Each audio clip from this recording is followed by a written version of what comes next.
hear something, Peggy? Huh? Hear what? I thought I heard someone yelling, or, I don't know, a howl. Forrest, is this a joke?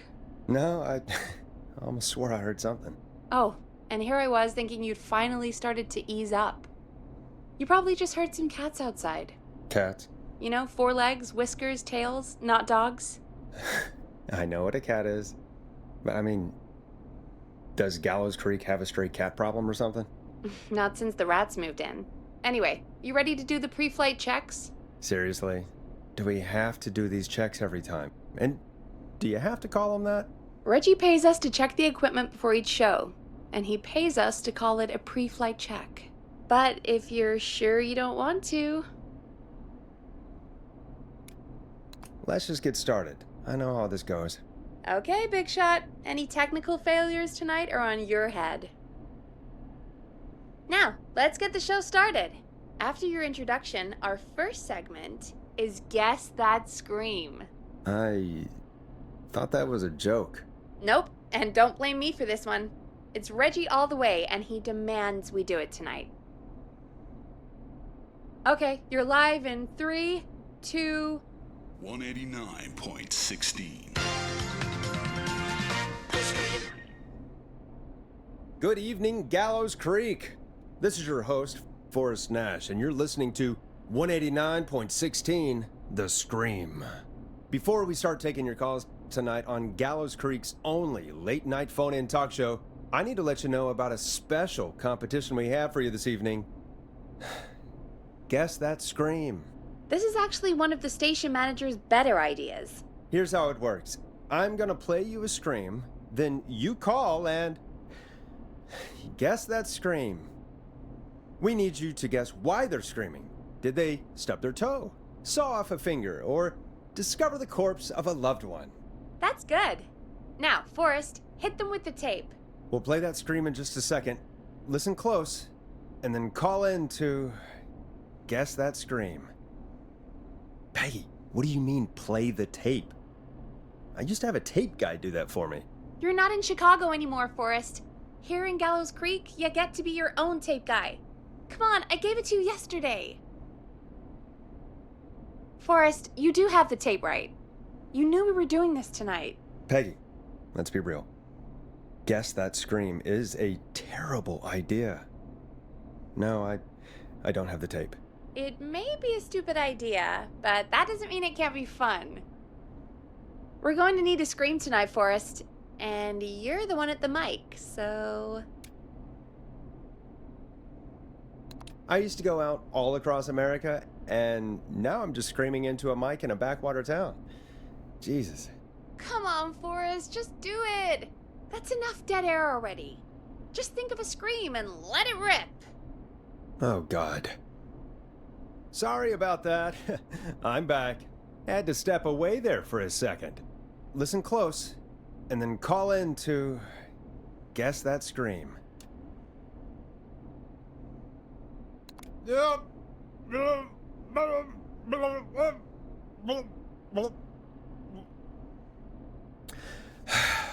Well, folks, there you have it. Call in with your guesses, and if you get it right, you could win 2 tickets to the amazing Maze and 1 free fried dough. Fried dough? Just call in at 555-239-KFAM with your guess. Now, here's some music while you get dialing.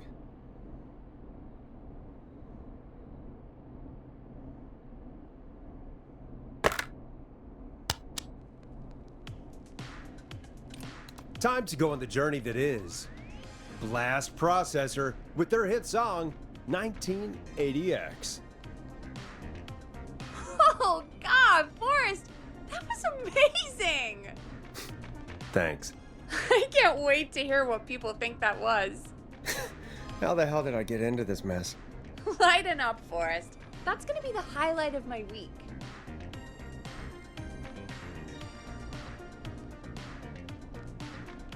Oh, Forrest, there's a call coming in. Okay, Forrest, shut the music off. Welcome to 189.16, The Scream. Caller, you're talking to Forrest Nash. What's going on with you tonight?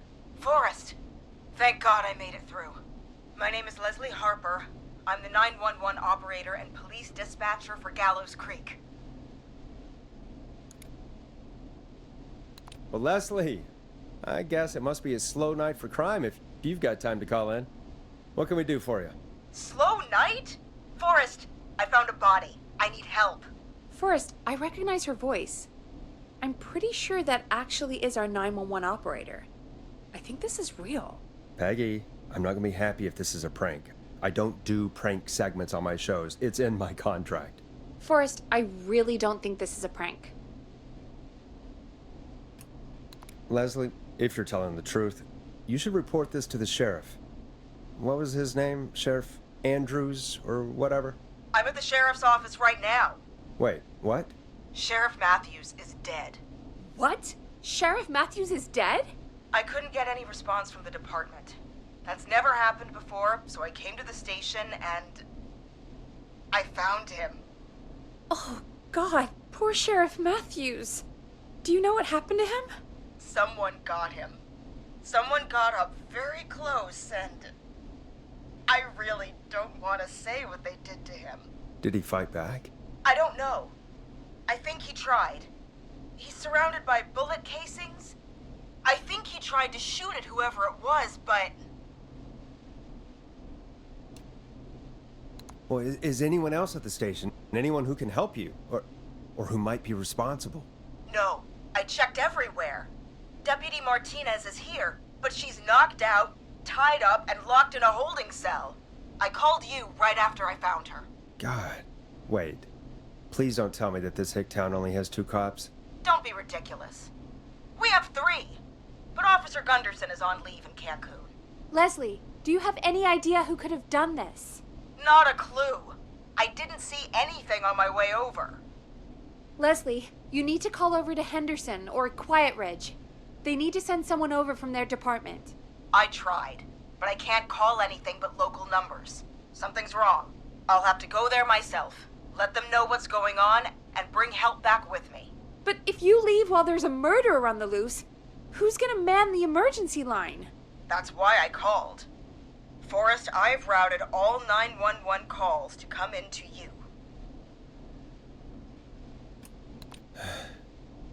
You can count on me. I'll do what I can. Thank you, Forrest. You're the only person with experience manning a phone line around here. You're the only person equipped for the job. Besides, there are lots of transferable skills between the two. It's like an interview. You ask questions to get information you can use. Keep people talking, you know? Guide the conversation and know when to jump in. You do know that I'm so good at interviews, they sent me from Chicago to Gallows Creek, right? So I've heard. But that doesn't matter. And besides, there are 2 of you. You can talk to each other, discuss ideas, work together. Hell, let's have some on-the-job training right now. I have an emergency. I need to get an unconscious Deputy Martinez out of that holding cell. It looks like whoever attacked her threw the keys into the cell after they locked the door. Is there any way you can reach the keys? No. There aren't any bars to the cell, and the door itself only has a food tray slot. And that's too narrow for me to reach through. There's gotta be another way in. There's gotta be another set of keys somewhere in that office. Those can't be the only ones. Of course. Yes, there must be another set. Where might another set be? Maybe Sheriff Matthews had a set of keys on him when he... You know. I couldn't see any at a glance, but I didn't really look up close. 1 second. Oh, I think I might be sick. Sorry, Sheriff. I'm just gonna turn you over and... Oh. Please don't stare at me. Oh, wait. That might be them. I think I got the cell keys. Looks like Sheriff Matthews might have saved his deputy. Do the keys work? They do! Give me a minute to untie Deputy Martinez. I'll be right back. So far, so good, I suppose. How are you feeling, Forrest?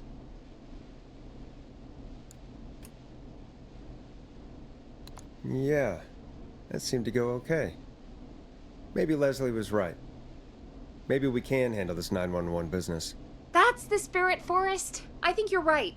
Though I have to say, well, I really hope this is the only call like this we get. Same. Come on, Martinez. There we go. Just gonna sit you in your office chair. We'll head to my car in a minute. I'm back. Deputy Martinez is still out cold. I'm taking her in the car with me to get help in Henderson. If the killer came back now, Martinez would be a sitting duck. That's a good idea. We don't want to take any risks right now. Thank you, Forrest. You and Peggy just worked together like you did earlier. You can do this.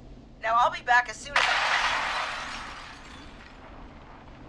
What? My car! My car is on fire! What do you mean it's on fire? How the hell? Did it just go up in smoke? What happened? Wait. What? No way. This can't... Well, Forrest, we have big trouble. What's happening? What's that noise? It sounds like whistling? Whistling? It can't be. Oh my god. I can see him, but he's dead, right? Right? But that mask, how the hell is he? Who, Leslie? Who? The Whistling Man! The Whistling Man? Who's the Whistling Man? He was a serial killer back in the 50s, wore that mask. But he's dead! What the hell? Oh, God. Do you think he attacked Sheriff Matthews and Deputy Martinez? He's coming this way! Leslie, stay inside and lock the doors. Right. Shit, we need a new plan. My car's torched, we need to think! There should be police cruisers at the sheriff's office, right? Like, you should take one of those. Yeah, that could work. Let me check if Martinez has any... I'll just reach into your pocket there, Deputy, and... Yes, got him. Keys for Squad Car 3. I saw that parked out front when I got here. Nice one, Forrest. Good thinking. But, wait. How am I supposed to get us to the car? The Whistling Man is right there.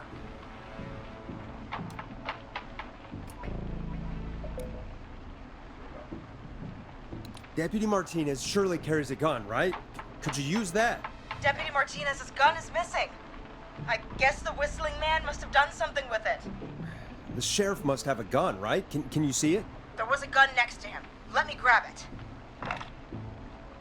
Holy shit. It's empty. He must have emptied it trying to defend himself.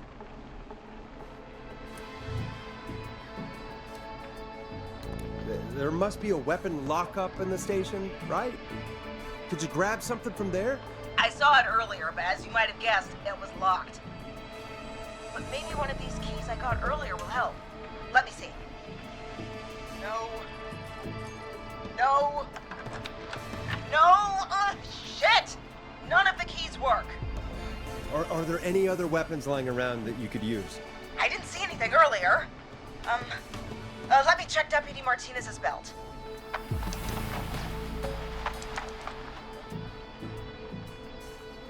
All right. It looks like the Whistling Man left her with her baton, pepper spray, and taser.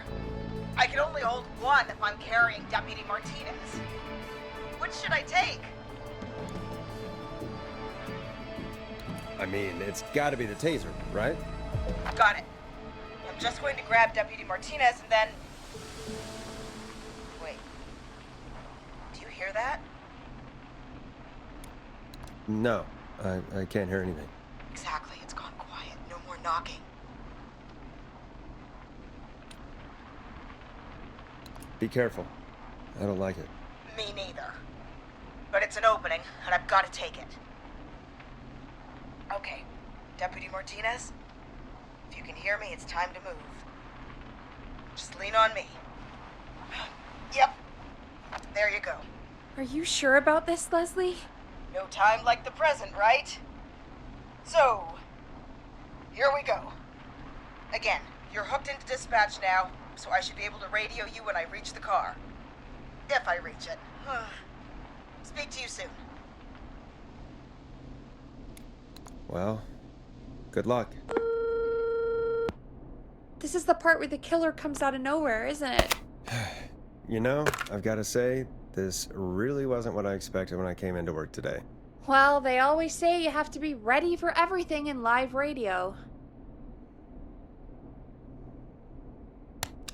Oh, I think we've got Leslie back on the line. I'm putting the call through. Hello? Forrest? Peggy? This is Leslie. Are you there? Over. We're here, Leslie. So I guess you made it to the car then. Over? Sorry about the CB chat. Old habit. But yes, we made it to the car. Deputy Martinez in the passenger seat, still out cold. I don't see the whistling man anywhere, and I don't plan to wait for him. So I'm going to get us moving. Jesus! God damn it! Get back! Get away from her! Leslie, what's happening? The whistling! No! Get off her, you son of a bitch! Yeah! Take that! Leslie, what are you waiting for? Get out of there! Don't worry, Deputy Martinez. We're out of here. Leslie, are you two okay? Did you get away or... Forrest, that taser, definitely the right call. Oh my god, I can't believe we escaped. Well done, Leslie. You saved a life. Just another day for you. Oh my god, yeah. But let me tell you, I prefer doing it from your side of the phone. Leslie, how long do you think it's going to take to get help? Gallows Creek isn't Nowheresville, but it's pretty damn close. It's going to take a while, maybe 2-3 hours each way. Slightly less if I put my foot down. You keep that pedal to the floor then. We'll see when you're back. You don't have to tell me twice. Anyway, once I'm in... Oh, I think Deputy Martinez is starting to stir. Forrest, Peggy, I've got to go.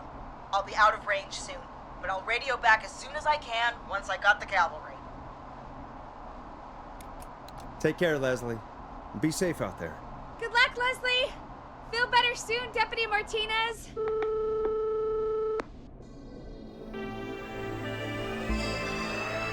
Folks, you heard it here. We've got a killer on the streets of Gallows Creek tonight.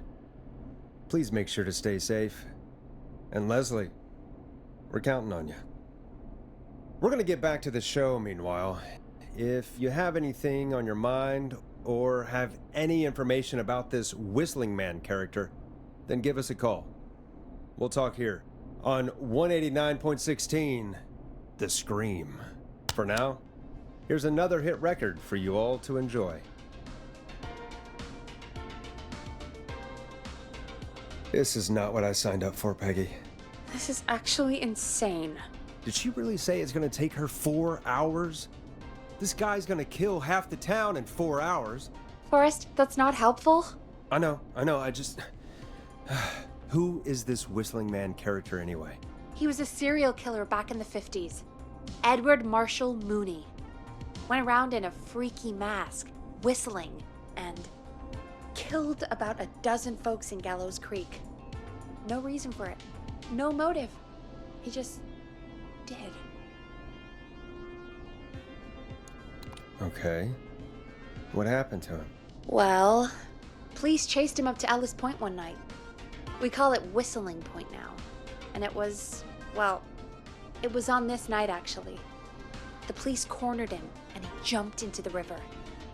His body was never found. So is he alive? Dead? I mean, what's the story? Story is he's biding his time, waiting to take revenge on the town. All right, that's the story. What's the truth? Other than we have a whistling killer on our hands tonight, I don't know.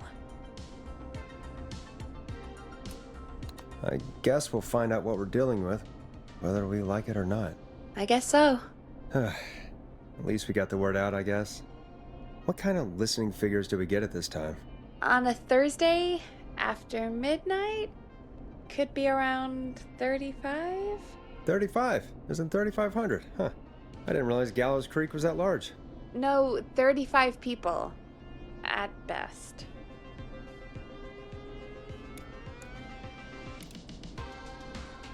$35. That's nothing. That's 35 people you're talking about, Forrest. They're not nothing. They're people. People who like tuning into our show. And what's the population of Gallows Creek? I don't know exactly. A little over 1,000? Oh. How many did you get before? You know. Before my career exploded and I ended up on a midnight hour talk show in the town of 1,000 people? Yeah. Before that.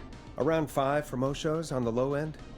Big gas could pump that up to 10, 15, easy. 5,000 on the low end? We could only dream of that. 5 million. Million? Yeah, sometimes that's just the way it goes. At least the Whistling Man hasn't killed me yet. I guess. Yeah, I guess we're gonna learn a lot about perspective tonight, huh? Oh, we have a call coming in. Take it when you're ready. Time to turn the music off. Hello, caller. You're live on 189.16, The Scream. Is everything, all right?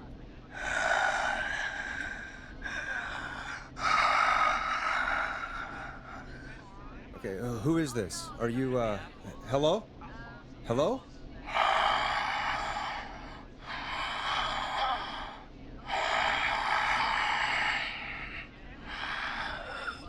Okay, what's your name and why are you calling in?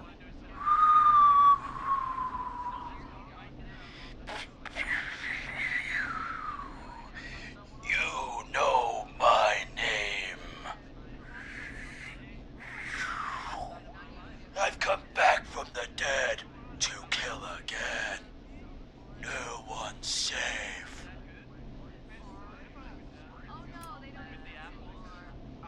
Do you accept requests? I've got a list of names I'd love to see in the obituaries. Maybe you must make a sacrifice to us. A sacrifice? To us? I mean, me. We want cheese-dusted pretzels. I want cheese-dusted pretzels. Or I'll cut your face off. Goddamn kids. I'm cutting them off. Not yet. I want to deal with them. What? We also want a mega gulp. Come on, kids, give it up. I know you're just having fun, but there's been death tonight. This really isn't appropriate. Hey, suck it, old man! Gallows high for life! Woo! For anyone just tuning in, we do, in fact, have an actual killer out on the streets tonight. Anyway, this next one's dedicated to all of you staying inside with your doors and windows locked. Let's Storm Riders take you on a rock and roll ride with the Glam Jam. Peggy, the hell was that? Kids pretending to be a killer who right now is stalking the town? It's a thing. A thing? Oh, kids around here. They pull pranks pretending to be him. By pretending to be this Whistling Man character? They think it's funny, but it's not. It's not funny at all. And there's no chance that our Whistling Man was just a prank. That Leslie... No, that's real. Christ. Let's stay positive. We still have a show to do. We already have another caller on the line. All right. Let's do this. Hello, caller. You're live on The Scream with me, Forrest Nash. What? I dialed 911. I need the sheriff right away. Okay, right. Well, I'm filling in for 911 tonight. What's your name and what's your trouble? My name is Sandra Sharp, and I need the cops now. I'm sorry, but the cops aren't coming. Leslie's on her way to Henderson for help. What? God. Listen, you've got to help me then. I drove to the edge of town for a jazz run, and now some psycho dressed like the Whistling Man is after me, knife in hand. Oh God, it's actually happening. Where are you now? Did you escape to somewhere safe? Oh, I did, baby.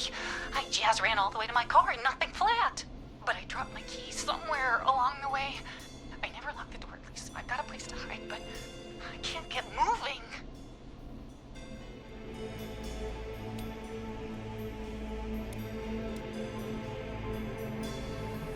Is there anywhere else you can go? Do you have any friends nearby? Oh, I'm not going back out there.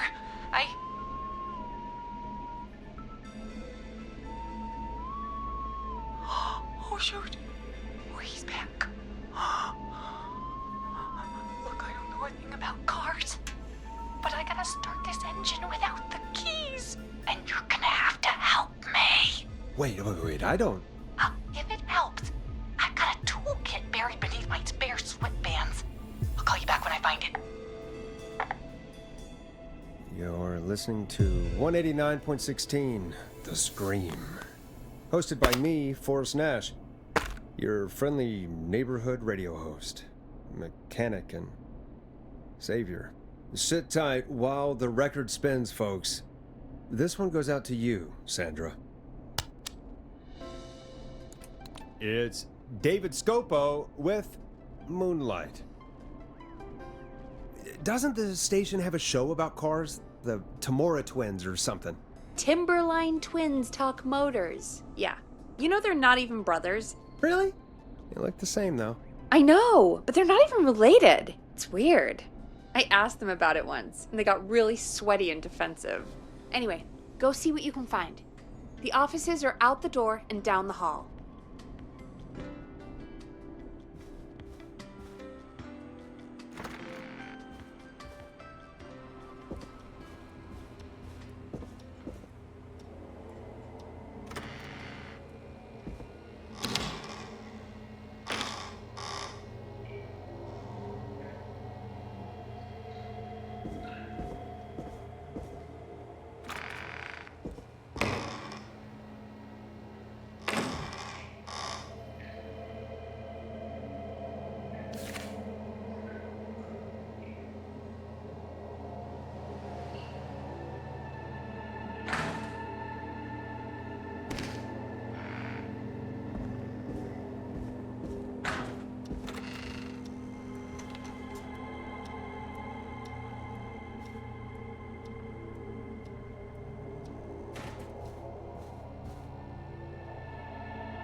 This has to be important.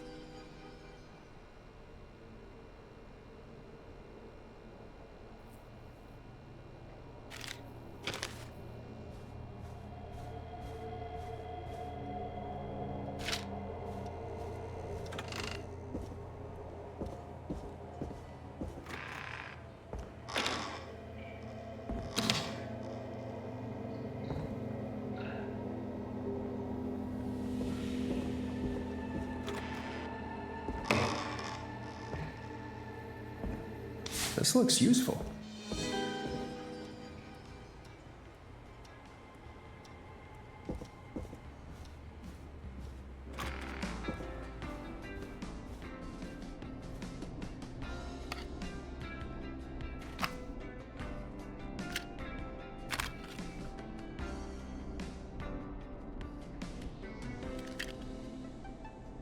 You find anything? Yeah, I found a magazine about hot wiring cars. Well, that sounds perfect. Okay, Forrest, shut the music off. Caller on line 1. Thanks, Peggy. We're back with 189.16, The Scream. How are you holding up, Sandra? The creep's looking through the parking lot junk moving. How do we start this baby?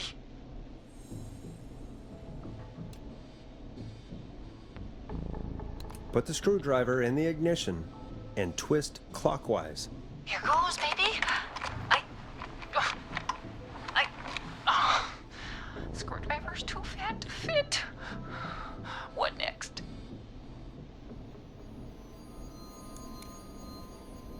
Unscrew the steering column. All right. Just turn.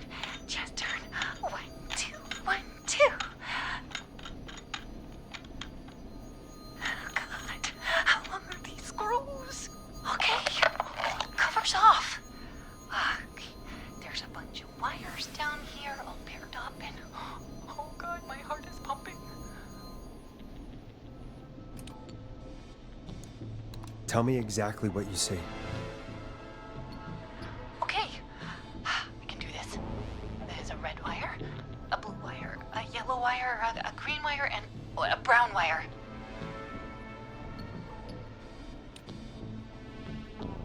What's the serial number on the steering column?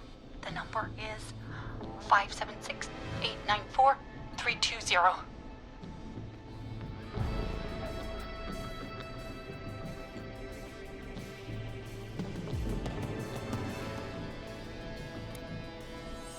Strip and twist together the red and yellow wires. All right, we take the red and the yellow, and we twist and we turn. Oh, perfect. I also see pink and purple wire. What next?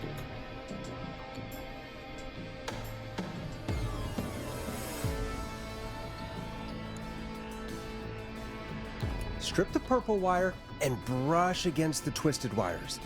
Okay. We strip and we brush and...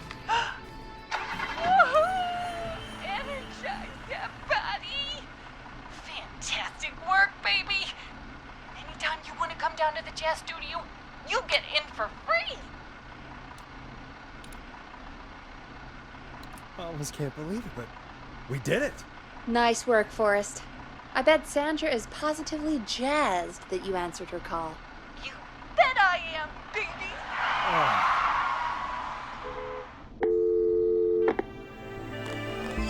We did it, Forrest!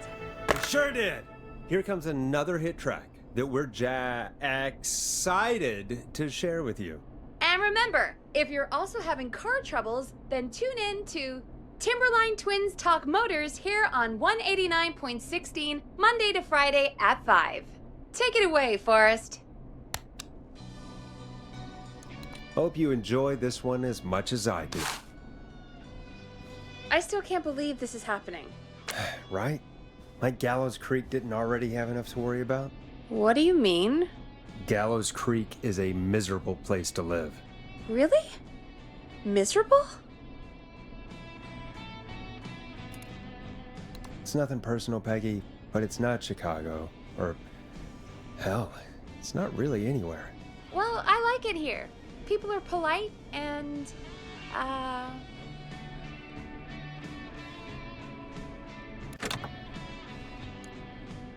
Stab happy?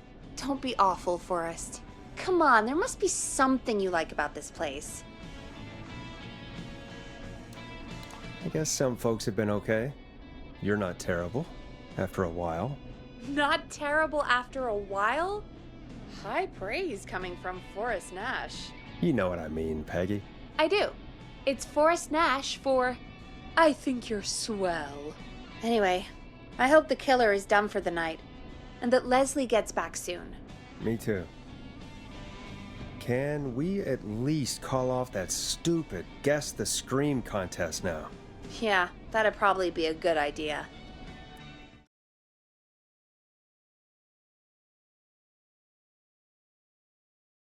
Caller on line 1. Evening, caller. This is Forrest Nash, host of 189.16, The Scream, and tonight's 911 stand-in. Hey, Forrest. My name is Brian. Brian Ponte. Brian Ponte of Ponte's Pizza. Hello, Brian. What have you got to say About what's happening. I'm so happy that Deputy Martinez survived. I've seen her a lot over the years down here at Ponte's Pizza. Oh, you did a really great job. And as a thanks for all you did there, I just wanted to tell you that I'm sending you some coupons for free pizza here at Ponte's Pizza. Wow, Brian. That's really good of you, but you really don't have to, though. Oh, it's the least I can do. And if you like it, well, you're in luck, because we're always running great deals that'll have you eating for pennies. Sounds great, bro. And let me tell you, the pizza we have is to die for. Oh, no. Poor choice of words tonight, I guess. That was pretty tasteless, I have to say. I'm sorry, Forrest. Well, I just hope I didn't put you or anyone else off coming on down to Ponte's Pizza. We've got a great special this weekend. Our famous beer and pizza deal. Wait a minute. Come on down to Ponte's Pizza this weekend. You've just got to pay for one slice to get yourself. God damn it, you're just calling in to advertise your shop. Peggy, hang up on him. Done. Oh, real quick, before I forget, it's probably time we played a paid ad. Now, a word from our sponsors. You know how to play an ad, right? Sure.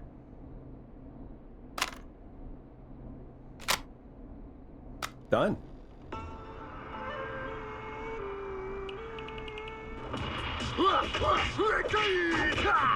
Do you seek ancient wisdom? Do you want to double your power? Are you ready to unlock your inner warrior for only $24.99? Then step into Master Robbie's deadly dojo of Kung Rate and receive direct by video warrior instruction from me, Master Robbie. You will learn the 4 qualities of an ultimate conqueror. The power of the alligator, the discipline of the tarantula, the speed of the tuna, the poise of the scorpion, and the wisdom of the bullfrog. Using classified techniques, I'll unlock your inner chi after only 5 30-minute video sessions. Ultimate power and wisdom can be yours now for the low price of only $24.99. Just call 555-7861 USA to take your first step to becoming a champion.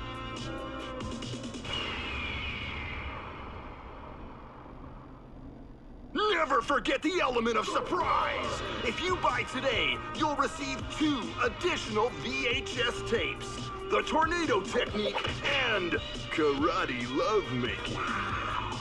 Call today! Do people really buy this kind of thing? Don't pretend like you're not interested. I mean, I wouldn't buy them, but I might watch them, I guess. Yeah, I bet karate lovemaking sure is something. Is Forrest Nash at a loss for words? Let's just get to the show. Wow, what a deal. Only $24.99. And I'm not just saying that because they're paying for the airtime. But unless they pay us more, then it's time to get the show moving along with our next caller. Welcome to The Scream with me, Forrest Nash. Yeah, Leslie. This is Maurice Russell from the Gallows Reporter. I'm at the office. This guy just broke in downstairs and... Wait. Forrest Nash? I want to speak to 911. Put Leslie on. What? God, another one? I am 911, at least for tonight, anyway. Damn it, son. I don't care who you are. Just put me on with Sheriff Matthews. Sheriff Matthews is dead. Dead? What happened? Did you witness the incident? Are you willing to do an interview for the reporter? I can cite you as an anonymous source, if that's a concern. Never mind that. Tell me what's happening there. You said there's been a break-in? That's nothing to get worked up about. Some idiot kid just broke in. dressed as the Whistling Man. Teens. They get worse every year. This punk wasn't even a disappointing twinkle in his daddy's eye when Edward Marshall Mooney stalked the town. But I was there. I covered it. You don't understand. That's not a prankster. That's the Whistling Man. Of course it's not. It's a stupid kid. Every year this happens. They think it's funny. Not a big deal, old man. But they didn't live through the terror 30 years ago. Anyway, I know for a fact Edward Marshall Mooney is dead. I don't know who I'm looking at on the security monitor. But if he killed Sheriff Matthews... Where are you now? I'm in the boardroom, upstairs. We got security cameras all around the building. You can watch them on any TV set here. And there's a set in the boardroom. Maurice, is there any way you can get out of there? I sure as shit hope so, kid. But I'm not sure how I'm going to do it. That crash you heard was him tipping over my filing cabinets. He's blocking the stairs. I'm guessing the stairs are the only way out? That's right. And it would take me a good few minutes to move those cabinets. We need to do something. But what? All we can do from here is... Forrest, I think I've got it. Why don't we call the killer? They'd have a bunch of phones set up across the office, right? In different rooms, with different extensions? So we call one of them. Draw the killer away. Buy Maurice time. That could work. Exactly! It's worth a shot. I can hear you, you know. The son of a bitch hasn't killed me yet. Yeah, sorry, Maurice. Peggy and I were just trying to figure out... You realize how stupid that plan sounds, right? For that to be successful, you're gonna need every phone extension. Plus, a plan of the entire office floor. All delivered while the killer is en route. I've got it. And thank God I've always been cool under pressure. Don't go anywhere.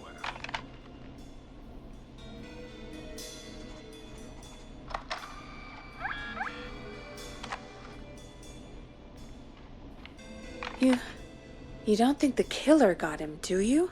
Mr. Russell, I'm here. The freak's going to be here any second, too. Go check your fax machine. Don't let me down.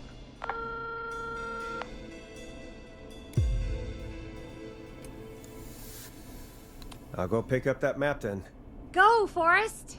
The fax machine's in the office on the other side of the hall. Thanks, Peggy. Be right back. Okay, go to the office on the other end of the hall. Grab the fax from the machine. Easy. This must be it.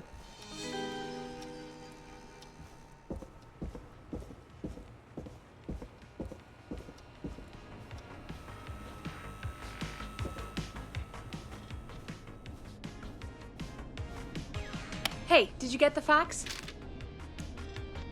Yes, I have. When you're ready, shut the music off. Mr. Russell, you still with us? I am. You get my fax? Yeah, I got it right here. Good. I knew you could at least manage that.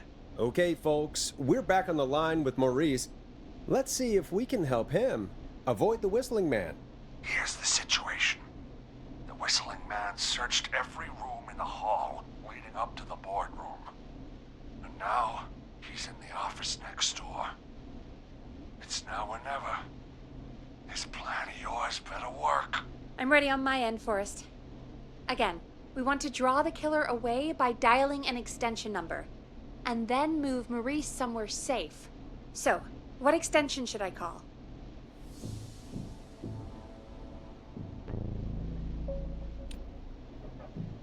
Call the editor's office. The extension is 03. Got it. I'll put the call through when you're ready. All right, Nash. Where do I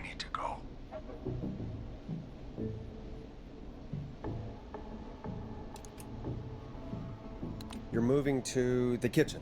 Yeah, that makes sense. Go somewhere he's already checked. Not bad, Nash. I'm ready to place the call. Are you ready, Mr. Russell? Don't have much choice, do I? Make the call. Yes, sir. Calling now.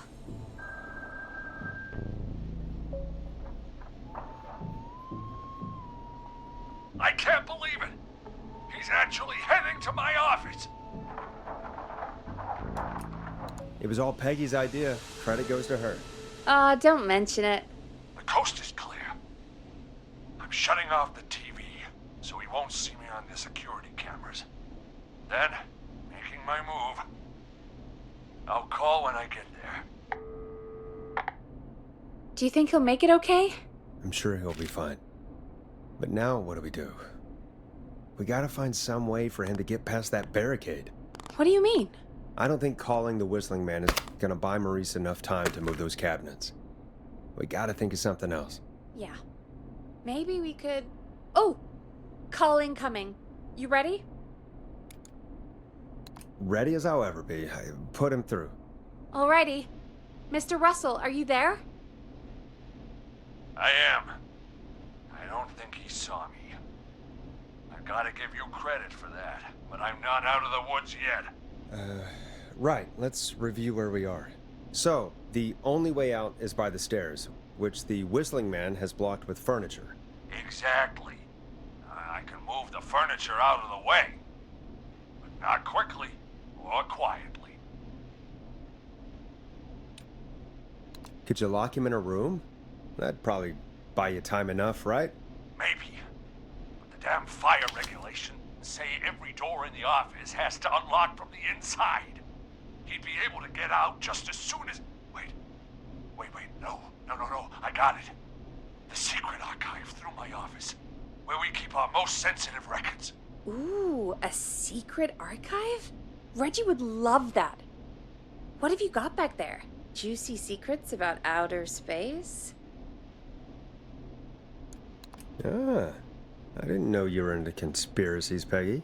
I may have borrowed a few tapes from our manager's office. He has quite the collection. Will you two chatterboxes pipe down? I've got it all figured out. The secret archive. There's no lock on the inside of that room, only the outside. You can't break out. If we can get him in there, and I lock him in... We can catch the son of a gun. Exactly. Oh my god, Forrest, we might be able to end the nightmare right here. So should I call the secret archive then? You can't. The archive is a room for secrets, not gossip. So we don't have a phone in there. Oh, we're gonna need to change it up then. Any ideas, Forrest? Maybe we could use a radio. There's no radio in the secret archives. Are there no radios at your offices? I don't have one in my office, but... What is it? Our sports reporter, Hopkins. He has a little portable radio he never turns off when he's here. That might be what we need then. Is his portable radio still there? It should be. It's what he calls his work radio. It should be in the archives, actually. I'll sneak over while our friend is still distracted with his search. I'll call you back once I've got the radio. We're gonna save him, Forrest. Heck, if this works, we might even save the whole town. We're close. Let's make it happen, Peggy. How can we fail? I mean, it's a plan with steps. Get the radio, plant it in the secret archives, lure the killer, and... Oh! Call incoming from the reporter. Putting it through now. Nash, hello? Nash, are you there? I'm here. Is everything okay? I found the radio. It's right where I thought it would be. It's all coming together. I'm just going to turn it on quickly, make sure it's still got some juice. Maurice, turn the volume down. We don't want that thing blasting just yet. Yeah, I knew that, Nash. I was just doing that when you yelled at me. The radio works! If I make it out alive, Hopkins might just get that day off he wanted. He's earned it. Let's do it for Hopkins, Forrest. Wait. Ah, God damn it. If I can't have this stupid thing turned up, how am I supposed to draw the killer? I can't be in the room when it's on, or I'm dead. You just... Oh, that's a good point. But wait, we're the radio. We can just be quiet until you're ready. If you can do that, then... Yeah, sure. 189.16, I know that's your station number. But a good editor always double checks. Can you confirm that? You got it. 189.16. Good. I've got the radio on silent, but I'm tuned in. Now, I just need to get to my office. Sounds like we need to make another call, Forrest. Where should we send the killer?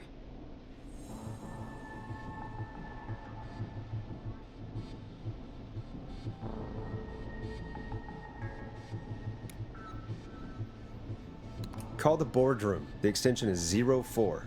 That might work. The boardroom is fairly close to the editor's office, but we haven't seen the killer go there yet. Are you sure? I'm sure. Make the call. Okay, calling the boardroom now.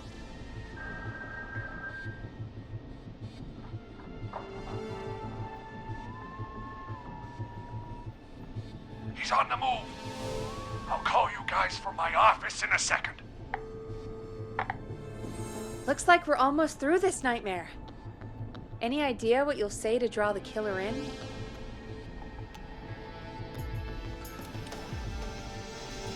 I'll pretend to tell Maurice to hide in the secret archive. The killer will hear me, go check it out, and we've got him. Oh, I like that. Make the killer think he has the upper hand, and then BAM! I appreciate the vote of confidence. Ooh, call coming in. Here we go. I'm here. The radio's set up in the secret archive. Just give me the signal, and I'll turn it all the way up. Where will you hide in the meantime? Good question. It's under my desk, but you can see under it. I've got a big cabinet, but that'll take me a second to get into. Anywhere else? Not really. There's the secret archive itself, but that's where the killer's going. I could try the cubicles, but they're pretty far away. Your judgment has kept me alive so far, Nash. What do you reckon? Hide in your cabinet. All right. Well, this is it. I'm going to go turn the radio up to full blast now. Don't say anything until I've had time to hide. You got it? We know the plan. You can trust us. Here we go.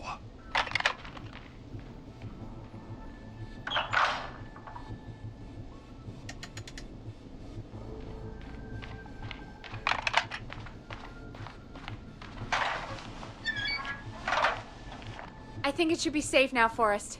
It's going to be all right. He won't look for you there, I promise. And Mr. Russell, be quiet. It's important you make no sound. Quick, Mr. Russell, hide in the back room in your office.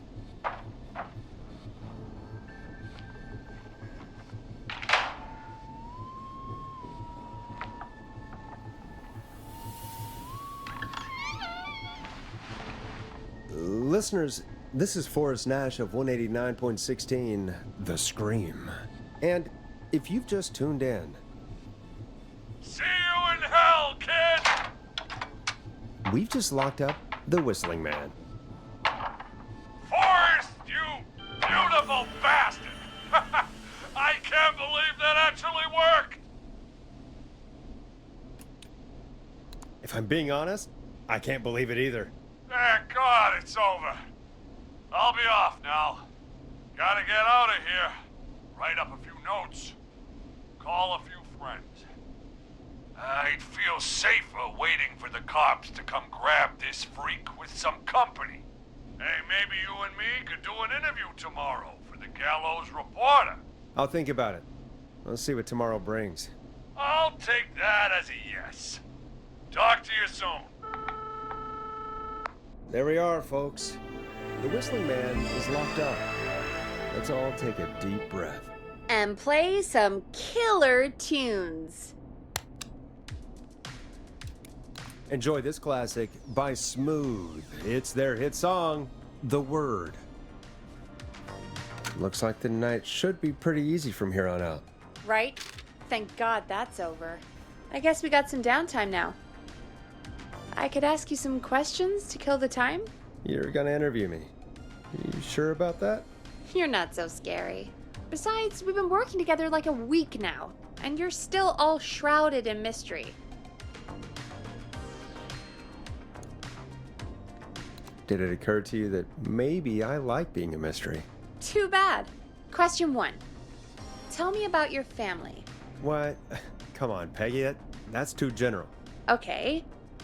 Did anyone move with you to Gallows Creek? Nope. Now that's too specific. Too specific? Do you have any siblings? I don't. I'm an only child, and my folks are dead. Oh, I'm sorry, Forrest.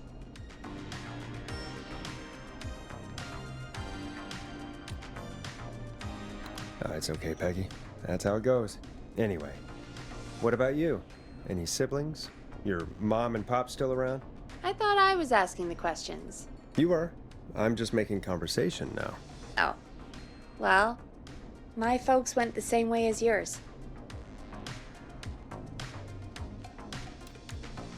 Oh. What happened there? My dad walked out when I was about 13. He'd been a wreck for a while. Then he got himself into a wreck, and, well, that was Dad. Mom didn't take it well. She remarried pretty quick after that. She wanted to forget Dad so bad, she even made me take my stepdad's last name. So I'm Peggy Weaver now. Anyway, Mr. Weaver got sick one day, and my mom didn't last long after he went. I'm sorry to hear that, Peg. Don't call me Peg. Yeah, sorry. I was just trying to be... It's okay, I know. I'm sorry. I'm defensive about that name. Any siblings? Funny you mention that now. No, not anymore. I had a sister, but I haven't seen her since before my dad. Hold on. Someone just rang the door buzzer. What on earth could someone want at this hour? I don't know. Do you want to go check it out? Me? You sure you don't want to go? I can't leave the booth while we're on air. One of Reggie's K-Fam regulations. I'll pass you the key to the stairs. Gee, thanks, Peggy. The buzzer's on the front door. See you in a bit.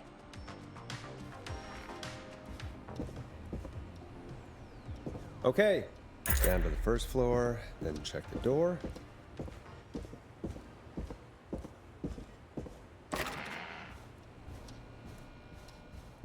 Wow, that was ominous.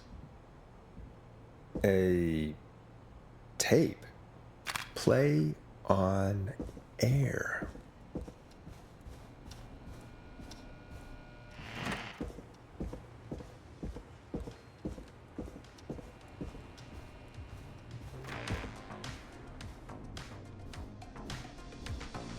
Who was there? I didn't see who it was. Are they still out there? No, they left as soon as I went down there. They pushed a cassette through the door. It says, "Play me on air." All right. Well, turn the music off and play it.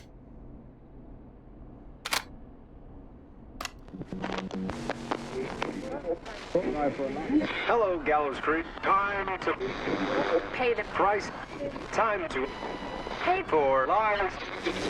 Time to sit there. I will punish you. I'm going to enjoy this.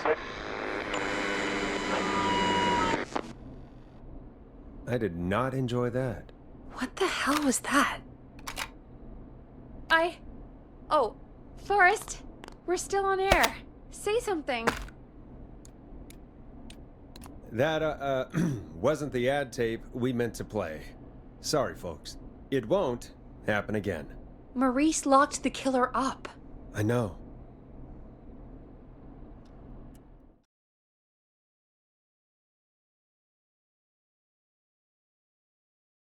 Hey, we had a call come in. Caller, you're on 189.16 The Scream with... Ash! Shut up and listen to me! Mr. Russell? What's wrong? Are you okay? I said listen! He's gone! The Whistling Man is gone! God damn it, I thought you locked him up. What's going on? Damned if I know, Nash! Mr. Russell, where are you now? What happened? Well, after our call, I cleared the stairs and went home. I phoned some buddies, and we came back here to keep watch. Then what happened? I'm getting to that. We came back here. Door was shut, just as I left it. We had a couple of drinks, and, well, there was a bunch of us, and we were all armed. They thought we could teach the freak a lesson before the cops got him. I don't blame you. I would have been tempted to do the same. Have you both got a screw loose? You know what the Whistling Man's done tonight. This was not my idea. The guys just grabbed their weapons and unlocked the door. I braced myself and... Yeah, then nothing. The room was empty. The door was still locked. How the hell did he get out? Are you sure it was still locked? I'm telling you, it was locked. No way out of there. None. Maybe. I mean, I know it's crazy, but if he's back from the dead, then... Don't be ridiculous, Peggy. It would explain things. I mean, how do we know he's not? Mooney, there's no way. Whoa, did you say something, Maurice? Baloney. I said baloney. Look, I don't want anything more to do with this. I'm clearing out of Dodge. And I recommend you and everyone listening do the same. He seems really spooked. Wouldn't you be if you got attacked by a serial killer who turned out to be a demonic spirit? He's not a demon, Peggy. Yeah, you're probably right. But what do we do now?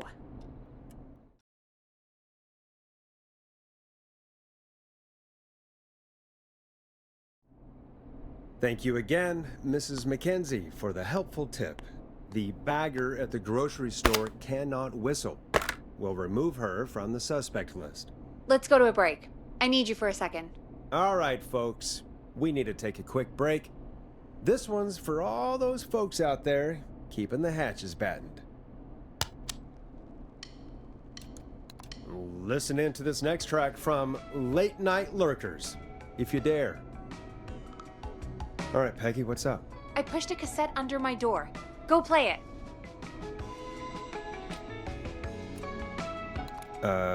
Sure. Just go get it.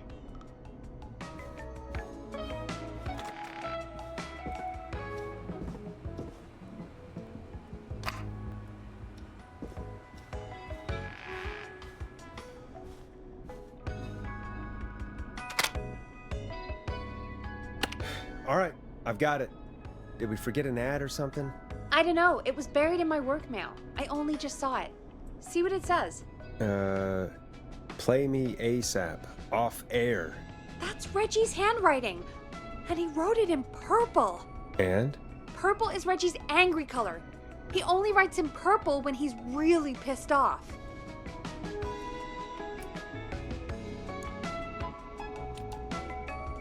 He has an angry color?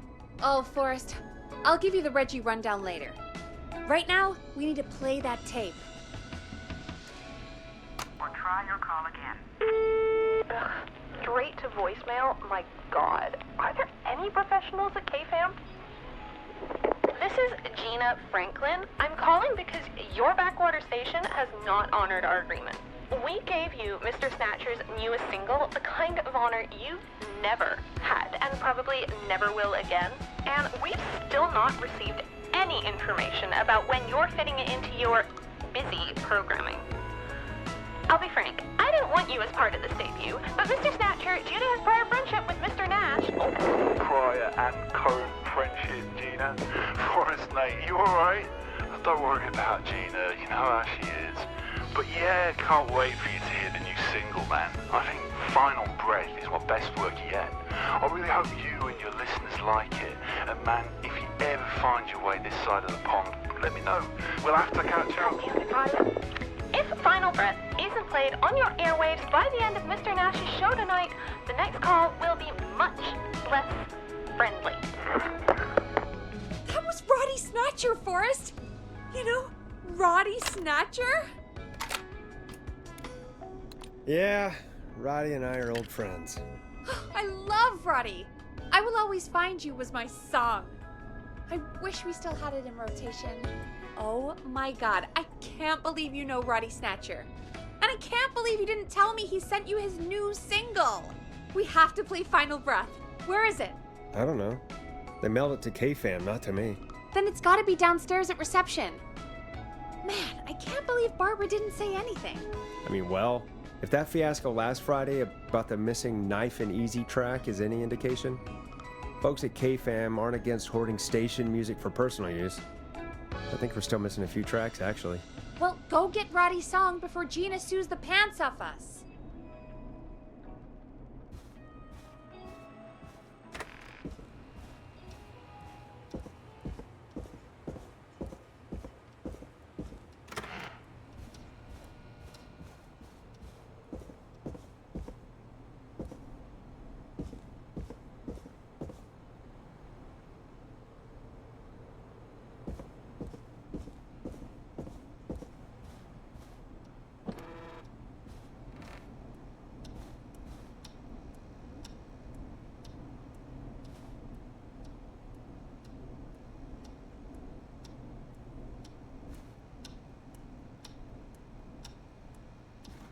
This must be it. Final Breath. My tiny selection grows.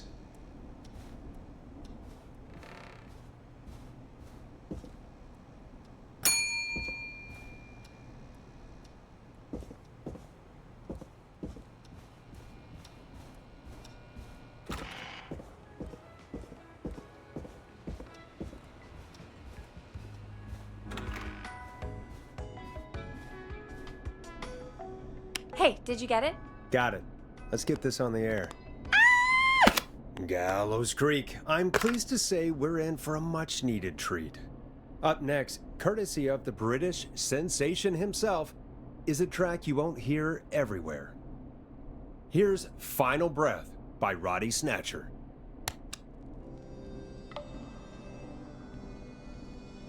Wow. God, Roddy's the best. He is. And more importantly, we should be safe from the worst of Gina Franklin.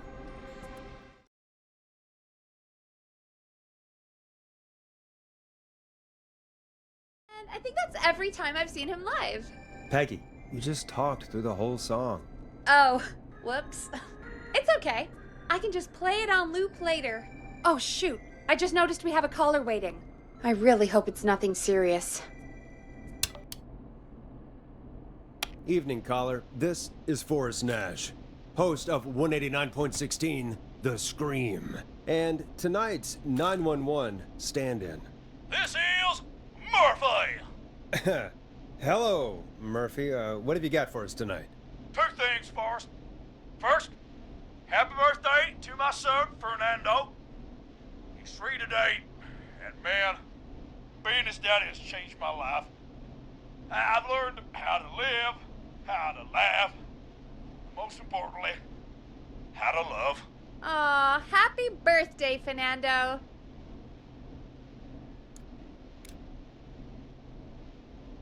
Happy birthday, Fernando. Thanks. And now, my other thing. I'm putting the word out to this so-called killer. You think you're tough, huh? Big man with a big knife, huh? Prove it. Come face me, a true warrior, at the Gallows Waste Disposal Plant. And guess what? Oh boy, here we go. I got all the tapes in Master Robbie's Dojo series.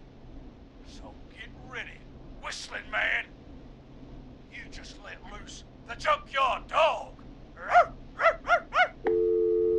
Oh no. And there he goes. Ladies and gentlemen, keep your fingers crossed for Murphy as he tries to become our hometown hero. Although, having heard that Master Robbie ad earlier, well, don't get your hopes up too much. Anyway, we'll be right back after this commercial.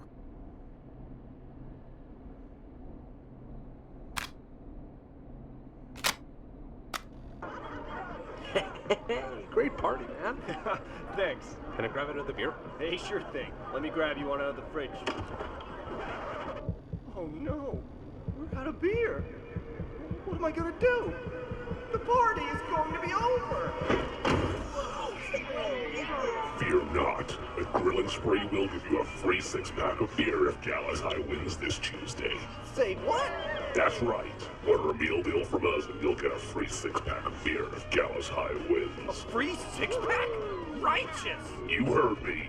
6 beers if Gallows High wins. Sounds like you've already had enough beers. I hope we murder them. Me too, Billy. Me too. Come on down to Grilling Spree or call 555-749-8335. We've got barbecue you'll die for. Yeah. Hey, Forrest, do you know what the Grill Reaper's favorite grilling spree order is? I have a feeling you're gonna tell me. Spare ribs. Just get me back on the air. And we're back. We got a caller. You know what to do. We got a caller. You know what to do. Hello, caller. You're live on the stream with me, Forrest Nash.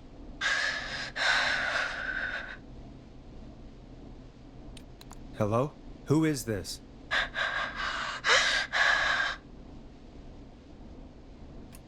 Are you okay? Do you need help? Forrest? He called me?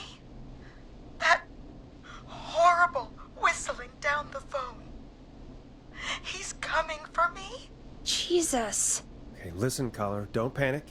We've done this a few times now. We can help you. A few times already? So, you saved them, or?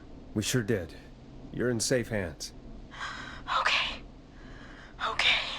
We're gonna help you. Can you tell me your name, caller? I'm Dr. Sullivan. Virginia. Sorry. Take some deep breaths, Virginia. You're gonna be okay. Please don't let me die. I won't. Just calm down. Tell me where you are right now. What's your address? Oh, God. Is there a neighbor you can call for help? No. Everyone's away tonight. There's just a fraternity down the street. You live by a frat house. Yes, they're having a party. That takeout coming in all night. One covered in beer cans. They're getting wasted. And I'm about to get... Oh, God. Virginia, what's the name of the frat? It's... Oh, God. I can't think. I can't... Any idea what the frat might be, Peggy? If I knew where she was, I might know, but... Wait, the takeout! If we can get takeout to the frat, we can get a message to them to go and help.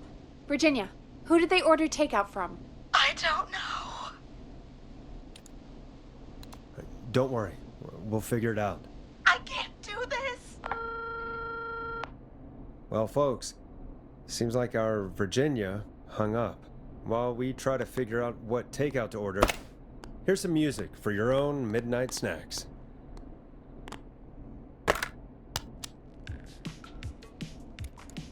It's funky, it's groovy, it's Stabbin' the Twilight by Knife and Easy. Peggy, what places do takeout in Gallows Creek? Off the top of my head? Well... There's the barbecue place, Grilling Spree, and you can order from Chalupa Cabras. Oh, and of course we have Ponte's Pizza. That's it, I think. That's it? Gallows Creek only has 3 places? You know, Forrest, just for once, I think you should be thankful that we're not in Chicago. All right. We'll call each place and ask who they deliver to tonight. That's not going to work. Takeout client privilege. What? There was a lot of competition back in the day. Things got ugly. It's a long story. But what we can do is this. We figure out where the frat boys ordered from, call the takeout pretending to be from the frat, place an order, and include a note asking them to call the station. There's no other way, is there? Not that I can see. Well, let's not waste any time then. That's the spirit. You got any suggestions on where to look? Check the offices for anything food related. And maybe the kitchen downstairs. You'll need a key for that. I'll just slide it under my door now. Thanks, Peggy. God, where to start?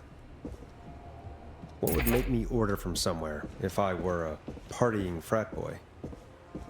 We have a food critic, right? Chad or Brad or... I'll just have to look around. Chalupa Cabra.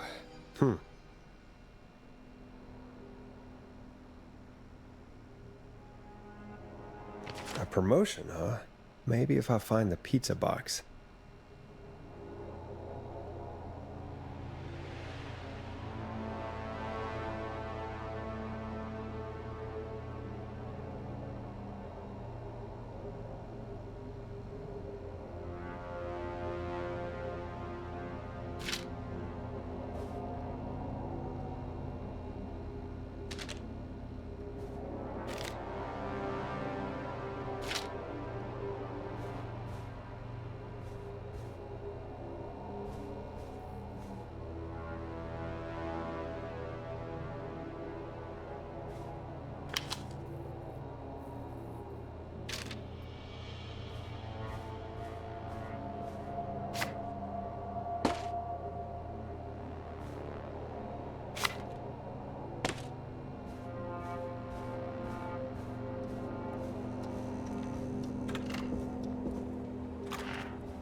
Rooting through trash. This is a new low. Ooh. Interesting offer. I wonder how well Gallows High performed.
Hey, find anything useful? Yes, I have. That's great. Are you ready to get back on the line? Let's make the call. Okay, Forrest, shut the music off. Okay, Forrest, what'll it be? Call Ponte's Pizza. You got it. Ponte's Pizza is on the line. Ponte's Pizza. May I take your order? Fratmen calling. We're in major need of foods for dudes. May I take your order?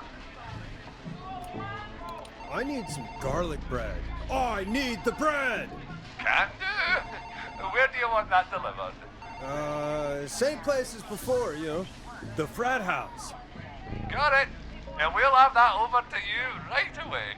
Oh, and one more thing. Can you add a note to the order that says to call K-Fam? K-Fam? Oh, consider it done. The folks at K-Fam are huge fans of Ponty's Pizza, you know. I should really call them and let them know. And now we wait. We should put a song on. Agreed. This one goes out to our delivery workers.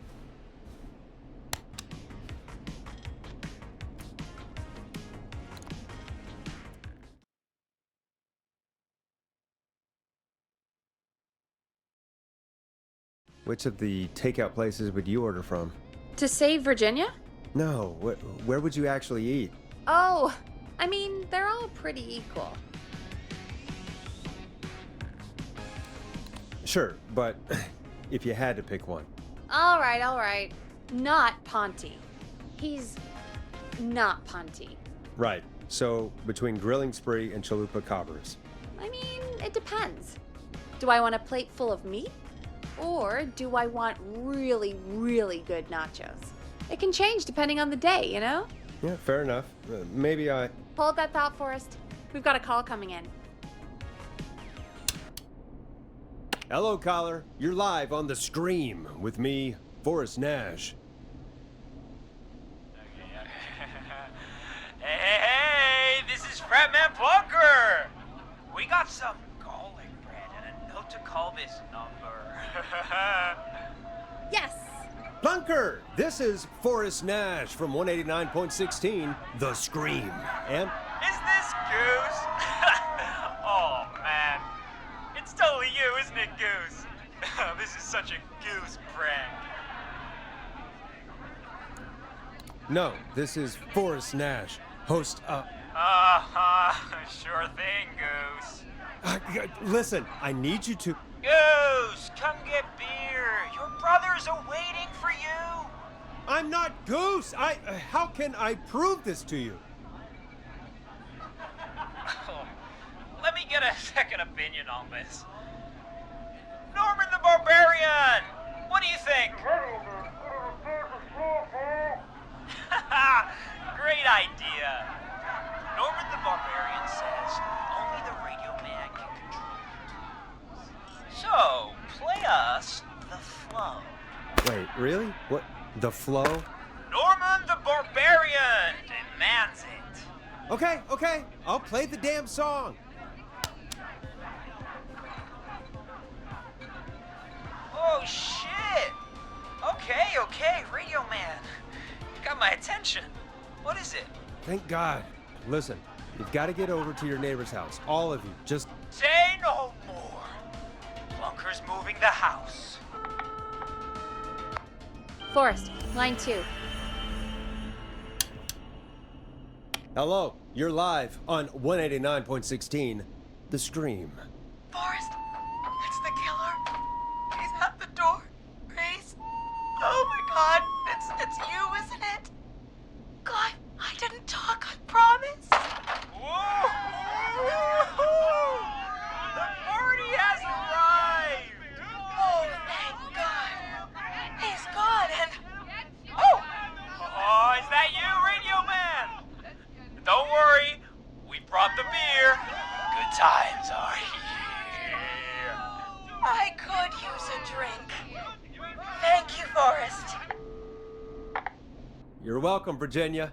And thank you to Plunker and his fraternity brothers.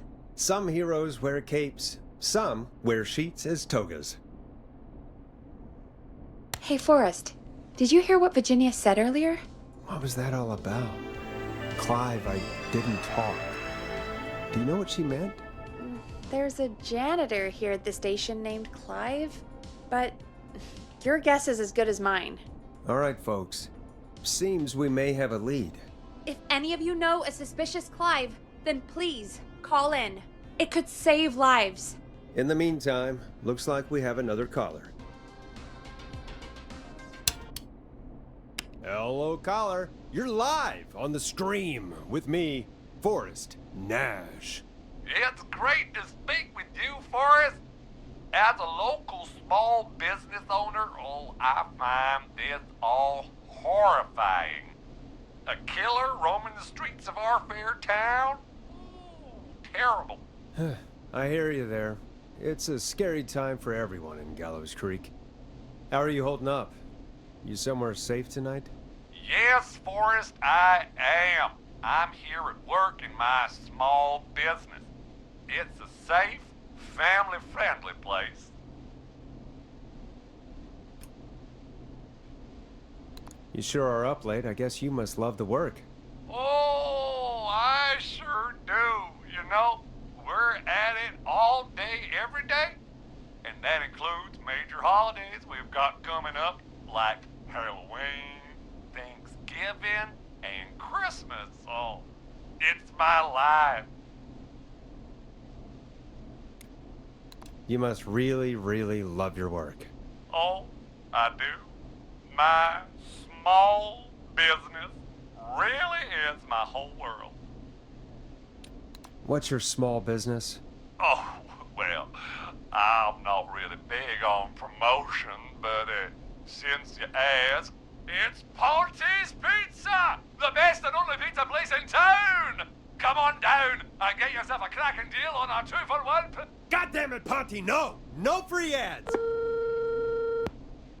I mean, I guess we can't be that mad at him. Calling Ponte's did save Virginia. I can be mad, Peggy. That sort of thing just... I can be mad. Look, he's gone now. We already have somebody else on the line. Just take a deep breath and let's keep going.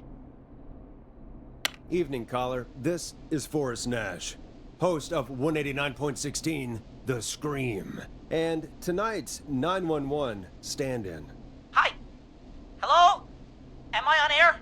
Sure are, caller. What's your name, and what have you got for us tonight? Name's Eugene Stein, and I've got a heart full of love, Forrest. I'm hanging out in the middle of the maze, listening to your show, looking up at the stars and waiting for her. You got a special lady coming out to see you. Yeah. Molly. We planned to get lost in the maze tonight. To take our first journey together into the love labyrinth. That's why I'm calling, actually. I thought she'd be here an hour ago. And since I've listened all night to how cool you play it, I thought you were the perfect guy to ask. Should I call her up and ask if she's coming, or wait and see? For real, kid? If you've been listening all night, do you really need to ask me? Yes, that's why I'm calling. Eugene, you really need to go home to your parents. My parents are dead, actually. But, Oh, jeez. yeah, I guess it's not the night. Hang on. I hear some rustling. I guess she came after all. Molly! I'm in the middle! It'll take a little while to get here, but, thanks again, Forrest. It's been good talking. Wait a second. Molly can't whistle. No, this is supposed to be the best night of my life! Not the worst. Stay calm, Eugene. We'll get you out of this. Carm! I'm about to die a virgin! Listen, Eugene. Breathe, hide, and call back in a minute. We'll get you out. I'll do it for Molly. But please, hurry. Well, listeners, while Peggy and I deliberate, here's a track for all you lovers out there. I know him. You love him. This is Roddy Snatcher with his new single, Final Breath. How the hell am I supposed to get him through the maze? You know Barbara, our receptionist? She's a maze fanatic. Shame she isn't here. I was supposed to go with her last week, but she changed her mind. You were gonna go last week. I thought the maze was for kids. It's not just for kids, Forrest. The Maze Maze is fun for kids and adults. Why'd she change her mind? She went with that jerk Brad instead.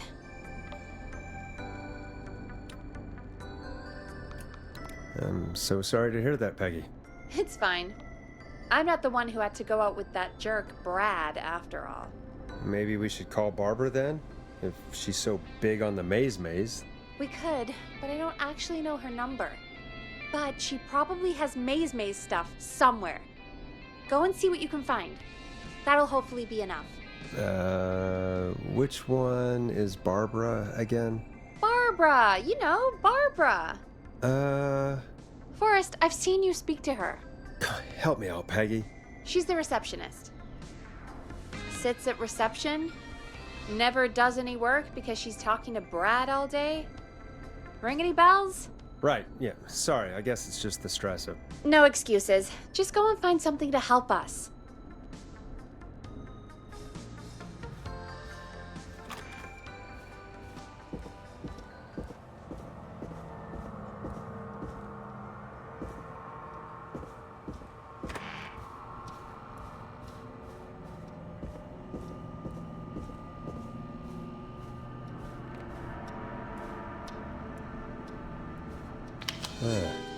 Looks like Brad broke her heart. Wonder what she'd have done with all that Maze stuff.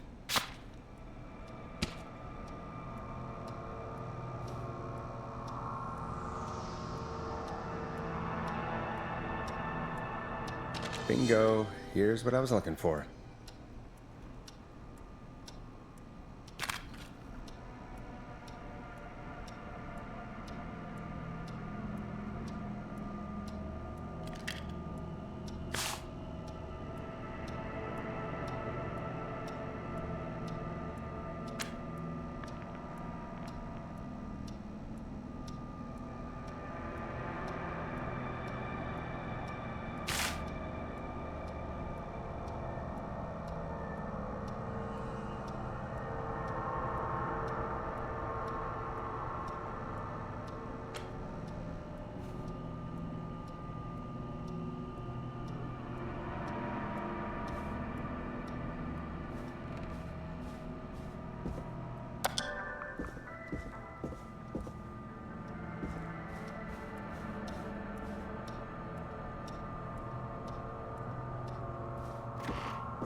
Any luck? For Eugene? Yes. For Barbara? No. Brad canceled the date. So Barbara left her tickets and a map for the Maze behind. Ugh, Barbara can do better than... Never mind. Let's save the kid. Eugene called while you were away. He's on line 1. Welcome back to 189.16, The Scream. I hope you lovers like that track. And I hope we can help our lover in the Maze. Eugene, you're back on air. I'm lost, Forrest. I just ran and I don't know where I am. I'm at a crossroad, facing a tractor statue. There are hay bales painted gold on my right.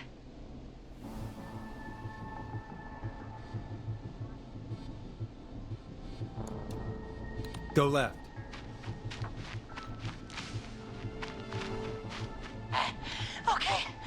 Okay. I went left, then tried a right. I have a pig statue in front of me and a creepy rocking horse on my left. Go backwards. Oh, God.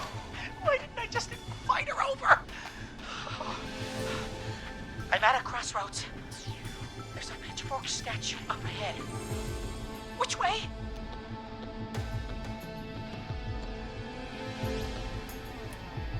Go left. Oh, this wasn't how tonight was meant to go. I just wanted some love. There's a tiny barn in front of me and a scarecrow behind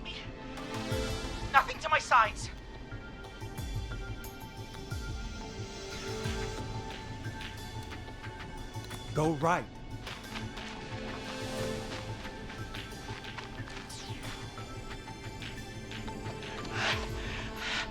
I can't run much more. I just passed a cordon silo. Didn't see anything else.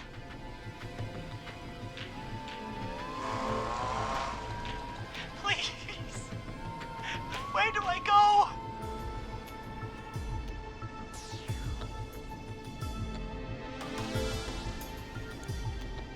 Go right.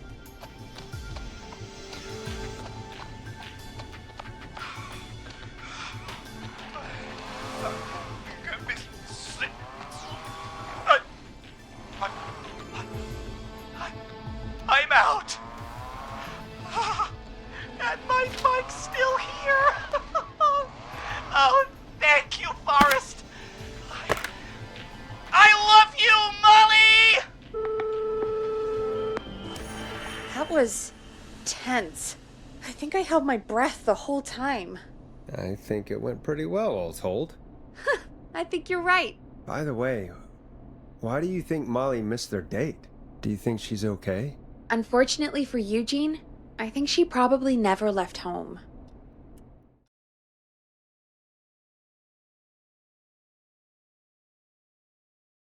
And thank you for calling in, Mr. Walton. We'll make sure to add the town librarian to our list of suspicious Clives. Remember, report a Clive to stay alive. Next caller is up, Forrest, so take it away.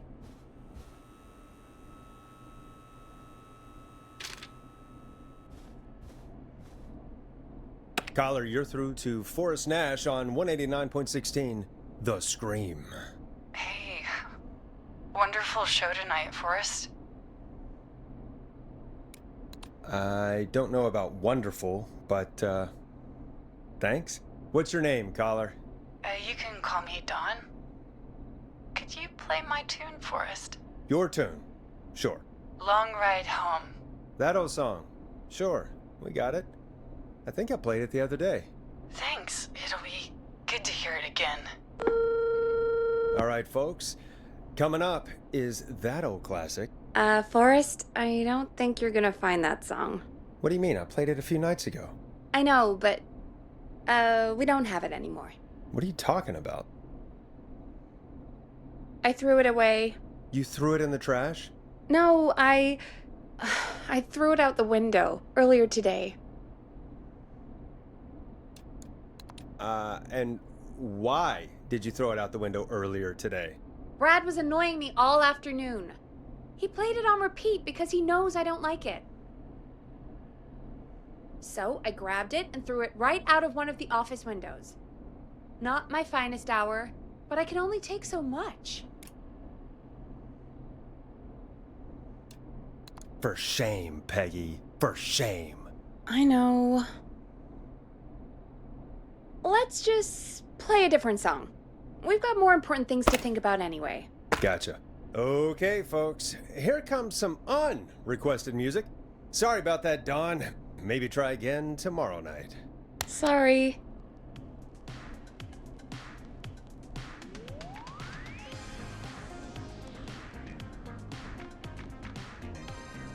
Of all the songs to request, why'd it have to be that one? Gee, Peggy, what did the barn finds ever do to you? Wrote that song, for one. It gets real old when you're forced to listen to it on repeat for years. Why couldn't they just request Roddy? Oh, Forrest, scrap the song. We have another caller. Sorry to cut the music short, folks. Callers take priority tonight. Welcome to 189.16, The Scream. This is Forrest Nat. Forrest? Oh, thank God. It's me again. Murphy. Hey, how'd it go, Mr. Dojo? Oh, the killer got me, man.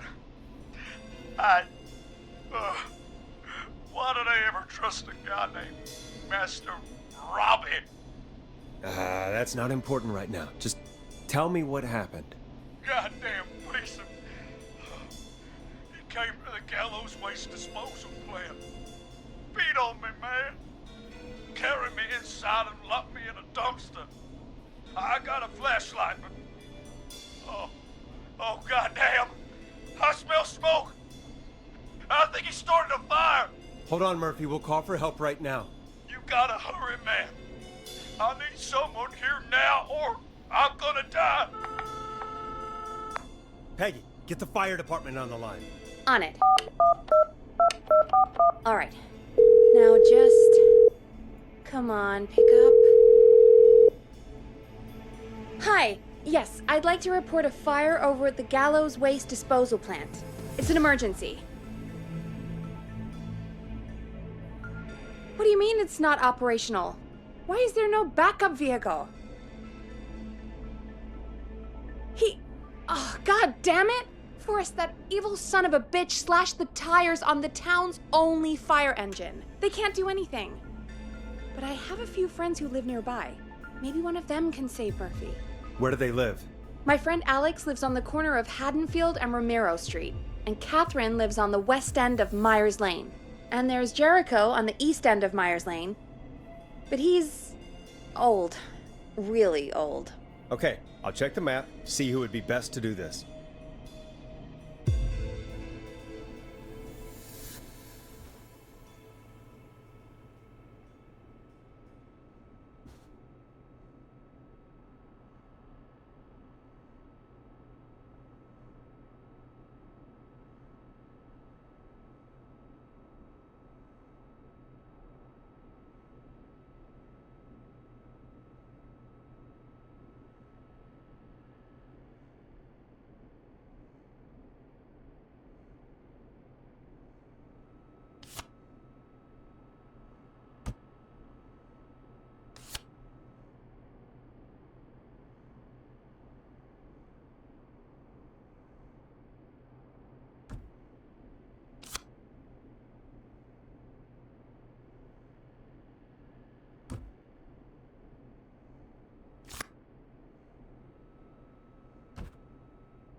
All right, Forrest, who should I call?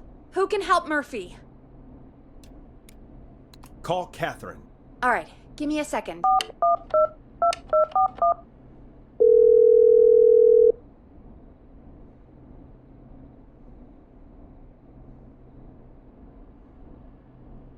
They're on the way. They'll call from the plant. You can direct them from there. Well, let's hope they get there in time.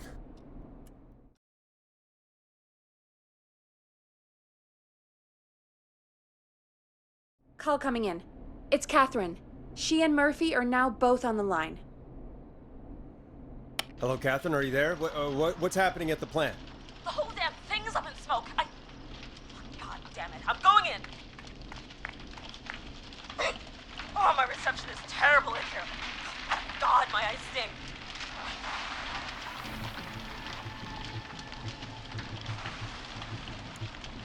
Go to recycling. Recycling. Got it. Come on, Catherine. The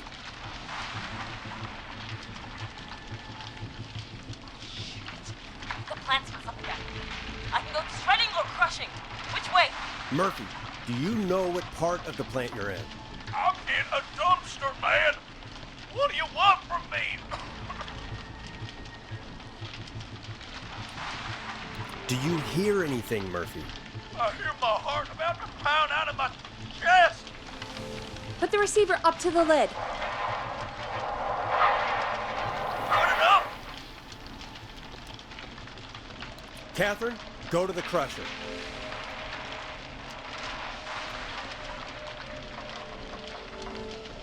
Okay, it's super loud. We're almost out of time. There are 3 dumpsters here. One for Gallows Creek Council, Henderson Disposal, and Wyatt Ridge Municipal. What can you see? Yeah, I got a little flashlight. Looks like old cans, bottles, and newspaper.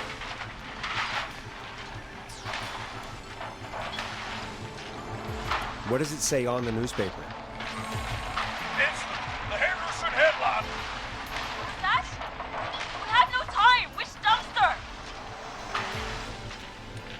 Open the Henderson container.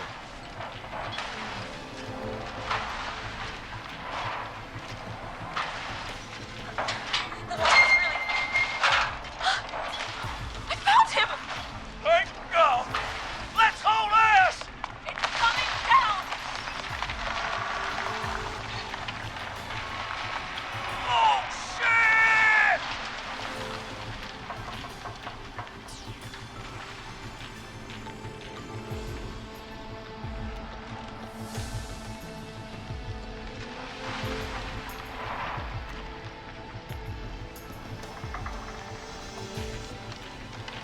We made it! Oh, man. You saved my life. Thank you. Thank you. And I swear to you, now, I'm gonna raise Fernando to be like you. And I'm getting my money back from Master Robbie. Hey, you just get home to your son, okay? Will do, Forrest. Well, folks, Gallows Creek has two folk heroes tonight, Murphy and Catherine. I'm sure their deeds won't soon be forgotten. Great job, Forrest. No time to celebrate, though. We got a caller. You know what to do. All right, folks, another of our good citizens is on the line. Let's see what they have to say.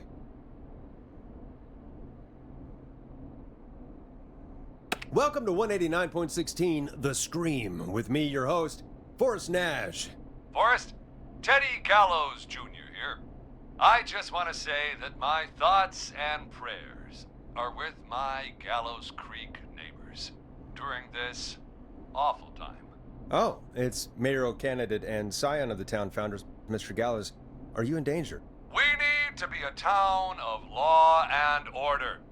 We need cops who have the tools and funding they need to keep us safe. Okay, Teddy. I know you're an outsider to our little town here, Forrest. But you're really stepping up to bat for us all tonight.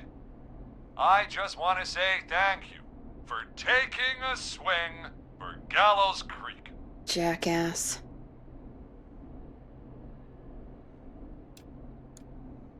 Right. Thanks, Teddy. Now, are you... Teddy, you lowlife! This is not the time to promote your damn campaign. I just want to make sure our town is safe and prosperous. That's why the Gallows Family Factory, founded by my father, Theodore C. Gallows, God rest his soul, which employs over 200... Teddy, unless you've got an emergency, I'm cutting you off. You know what? I do have a problem. A problem that's ruining our town. You know what it is?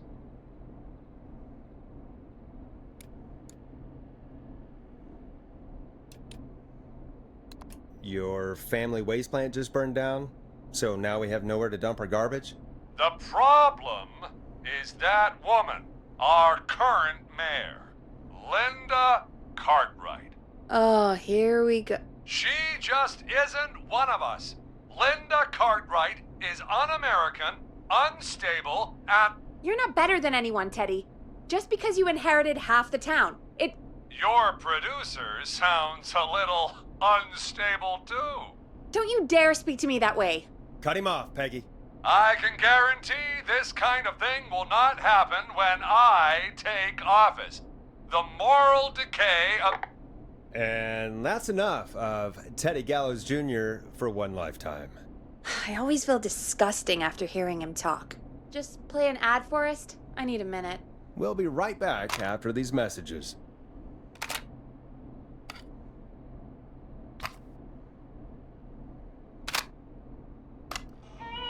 The world-famous annual Gallows Creek Harvest Festival is back! We got it all out on Giblet Field. We got the Little Miss Harvest Pageant, Princess Harvest Pageant, Harvest Queen Pageant, Cotton Candy, Corn Dogs, Cornhole, Corn on the Cob, Crokinole, Country Music, Can Jam, Jams, Jellies, Jamborees, Juggling, Roller Rickies, Roller Disco Lessons, Praying, We got baby crawling, balloon popping, balloons for sale, beard contest, horseshoes, hayride, hay toss, hey you there, safe donkeys and ponies, apple bobbing, firearms, fireworks, funnel cakes, fried dough, seed spitting, sand licking, cracker cramming, and cat shop. And fake tattoo, face painting, puppets, petting zoo, amazing maze, square dancing, story swapping, spelling bee, quilting bee, and sewing circle, pie eating, lawnmower racing, hot dog eating contest, flower contest, and of course our famous gourd measure-off. The festival is brought to you by Mayor Linda Cartwright, sponsored by Gallows & Sons Factory, and dedicated to the memory of Garrett Miley, tragically taken from us last festival. I can see why it's world famous. It's a highlight around here, Forrest. Oh, I am sorry to hear that, Peggy. All right, folks, welcome back to the show. We have a note from my producer. That's right. Come find me at the Harvest Festival tomorrow to grab your choice of a K-Fam mug, sticker set, or poster. Let's see what our next caller would choose. Caller on line 1. Hello, caller. You're live on The Scream with me, Forrest Nash.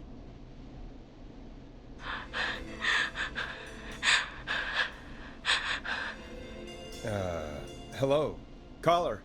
Who is this? I need the police. I'm Forrest Nash. I'm standing in for 911 tonight. What's wrong? There's a guy hunting me and my friends. I think he's killed some of them already.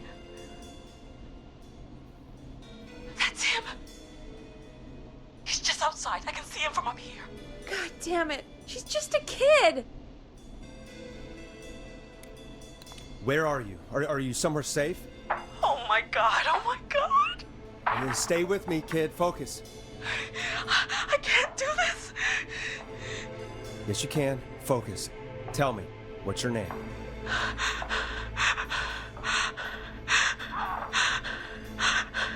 Sweetie, you can do it. What's your name? Carrie. Good. Carrie, listen to me.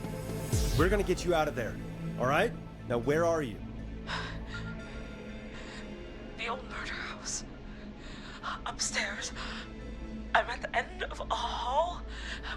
There's a bathroom, a couple bedrooms, a closet. Oh, he's coming. Where should I go? Go to the bathroom. Okay, I'll...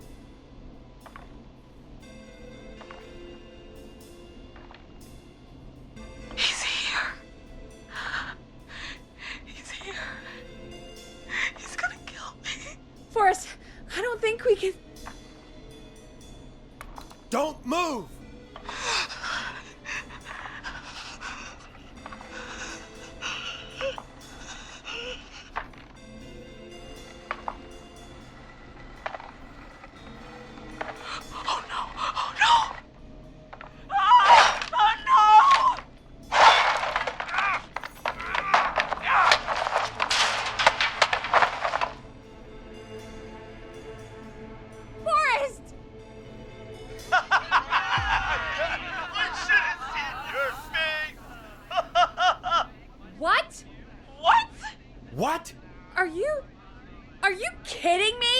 Okay, what the hell is going on here? Oh, who's on the phone, Carrie? The cops? It's just a joke, jeez. Wait, isn't that... Jimmy, that wasn't funny, you sicko! Of course I called the cops, but some guy just answered instead. What guy? Forrest Nash. What the hell are you all doing? It's prank night, old man. We're just having fun. That's the kid. The kid who called in earlier pretending to be the whistling man. That's it. I'm out of here.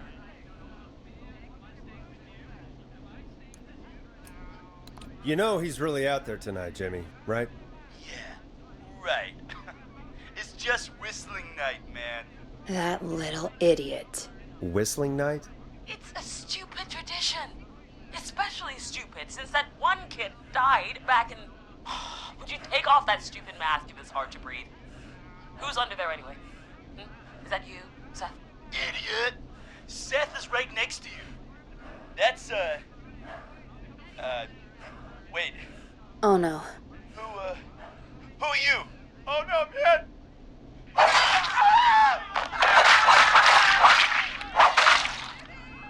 Everyone, get inside! Oh, holy shit. You two, barricade the door. Scott, Heather, you barricade the back. As long as he's out there and we're in here, we're safe, right? You bought time, but not much. Forrest, we have to. Heather, I already called the cops. Forrest picked up. He's the best we're gonna get. Who is with you, Carrie? My friend, we drove out to the old murder house and... Oh, of course! The van! Who's got the keys? Jimmy had them. Jimmy. Oh.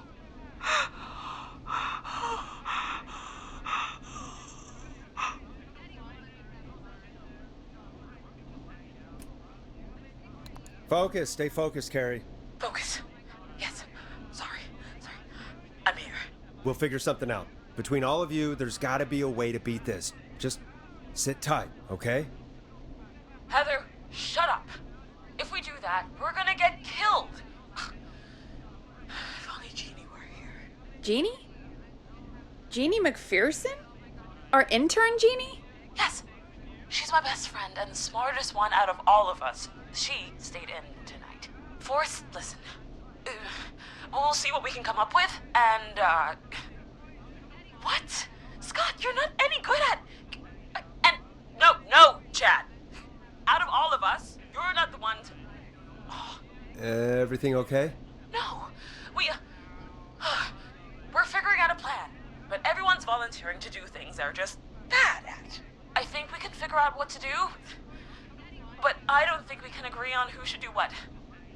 I think you'll have to be the tiebreaker, or else these idiots are gonna get us killed. But I...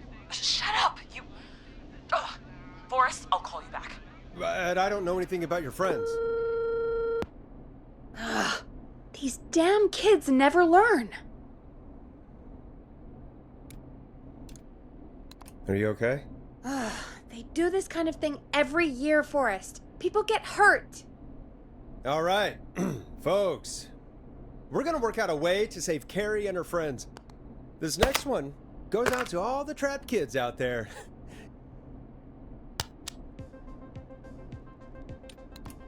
Peggy, you mentioned something about their friend working here? An intern? Yeah, Jeannie. Seems a nice enough girl, but a bit head in the clouds, you know? Not sure why we took on an intern. We really didn't have the office space for one. Poor thing got tucked away in a dark corner somewhere downstairs, I heard. All right, I'll go see if I can find her desk. Hopefully she has something we can use.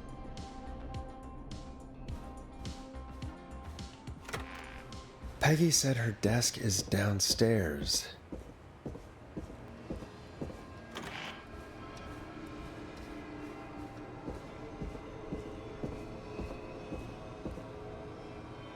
Jeez, they really tucked Jeannie away.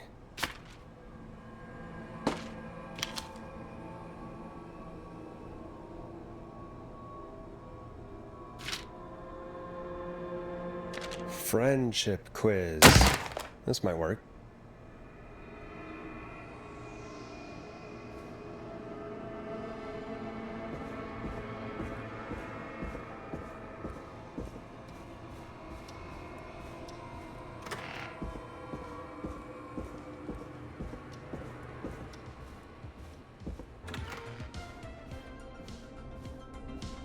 Hey, you find anything that'll help us out? Yeah, I found a friendship quiz with all these kids on it. If you think that'll help, then good enough. Carrie's on line 1, whenever you're ready. This is Forrest Nash, back again with an unlucky caller on this unlucky night. Carrie, are you there? Yes, we've got a plan, but we can't agree on who should do what. You want me to be the tiebreaker? Exactly. I'm ready. What's the first step? Okay, first things first, we'll need a spotter. Someone who can keep an eye on the killer. We'll need someone on the roof. It's gonna be a hard climb. We're deciding between Heather, Kyle, and Hot David.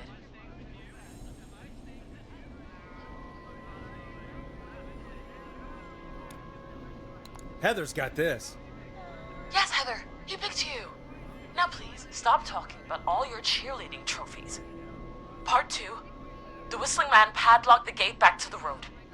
Before we drive out of here, we need someone to pick the lock. Seth, Jennifer, and Scott all want to do it.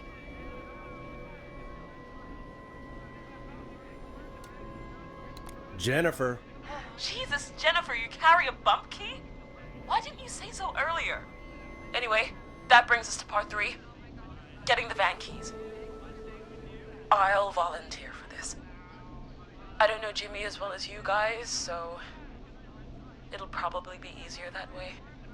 Then is part 4. His plan is, well, it's ambitious. Thank you. You're doing great. What's the next part? Part 4, we need someone to lead the Whistling Man away. We need a fast runner. For this one, we're trying to decide between... Who was it again? Hot David, Cynthia, and Scott.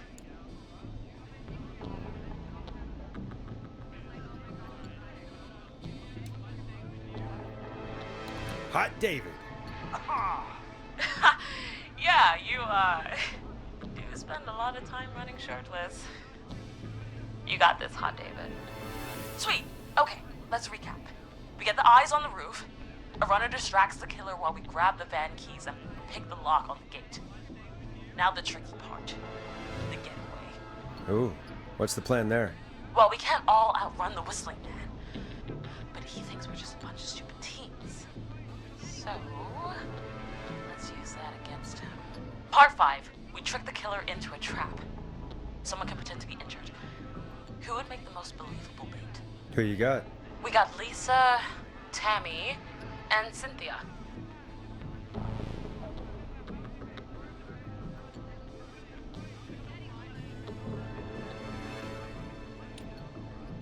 Lisa. You're right, Lisa. Having to smile at rude customers is perfect practice. That should take care of the killer. And then it's time to get out of here. Finally, part 6. We need someone who can drive us through the woods and back to Gallows Creek alive. Who's our getaway driver? Should it be... Who have we got? Chad? Scott? Cynthia? Whatever. Forrest, you know what to do.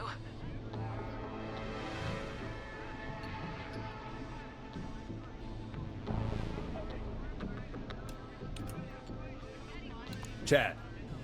Oh, perfect. Your go-karting experience will be great, Chad. Thanks, Forrest. We'll just take a few seconds for ourselves, and then it's go time. Sounds good. Talk to you in a sec. Good luck, Carrie. That actually sounded like a pretty good plan. I hope you're right. Yeah, let's hope.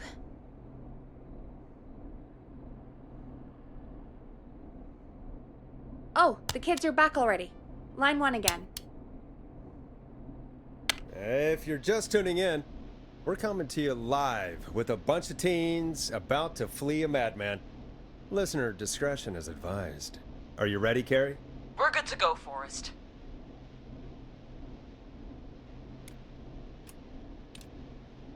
Alrighty then.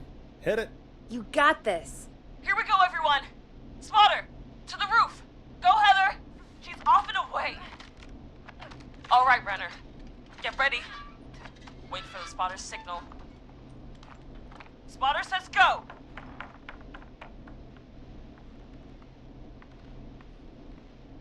He took the bait. Lockpicker, go. I'll get the keys off Jimmy.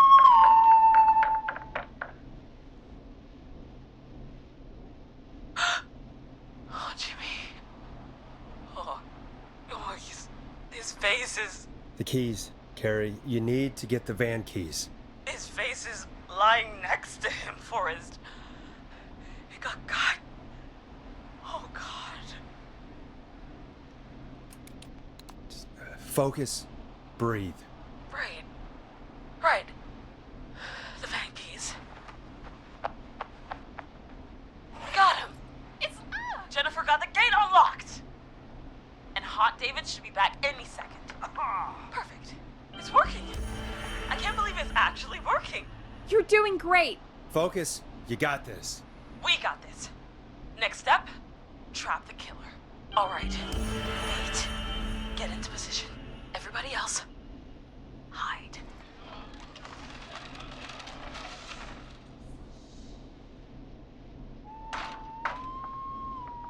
Okay, performer.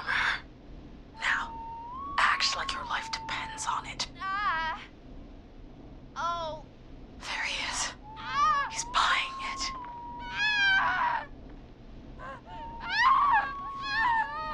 Now! Push the bookshelf over!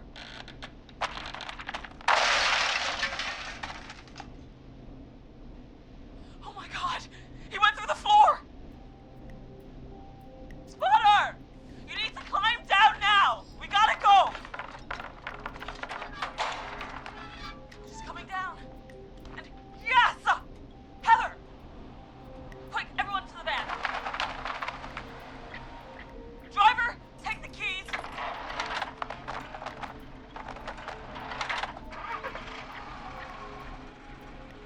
The damn gate swung shut.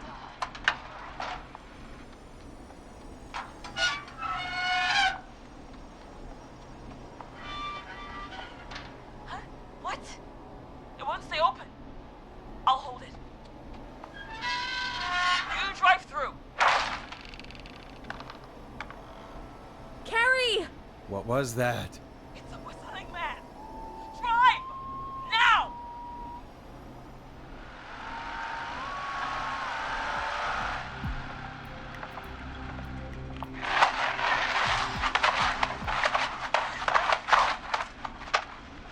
Let me go! Just go! Just drive! Oh my god. Please, no! No!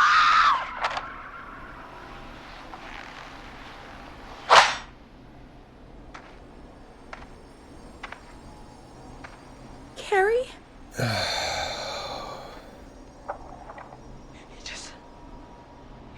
He just stared at me. Carrie! Carrie? Just stared at me and walked into the woods. I don't understand. Thank God you're okay. Can you get somewhere safe? I can make it home. Thank you both for helping. If you hadn't, It was your plan, Carrie, and it was a great plan. It was really all you, Carrie. Still, I need to get home. Breathe, Carrie. You're okay now. I'll call you when I'm somewhere safe. Talk to you then. Folks, that was a lot. Our thoughts go out to Jimmy's parents in this awful time. For any kids listening in, please stay inside and stay safe. And parents, hug your kids extra tight tonight. Here's a song for the girl walking home in the dark.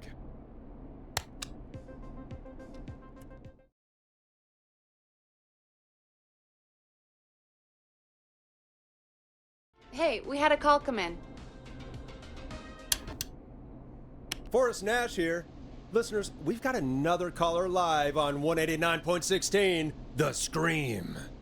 What's on your mind, caller? Hey, Forrest.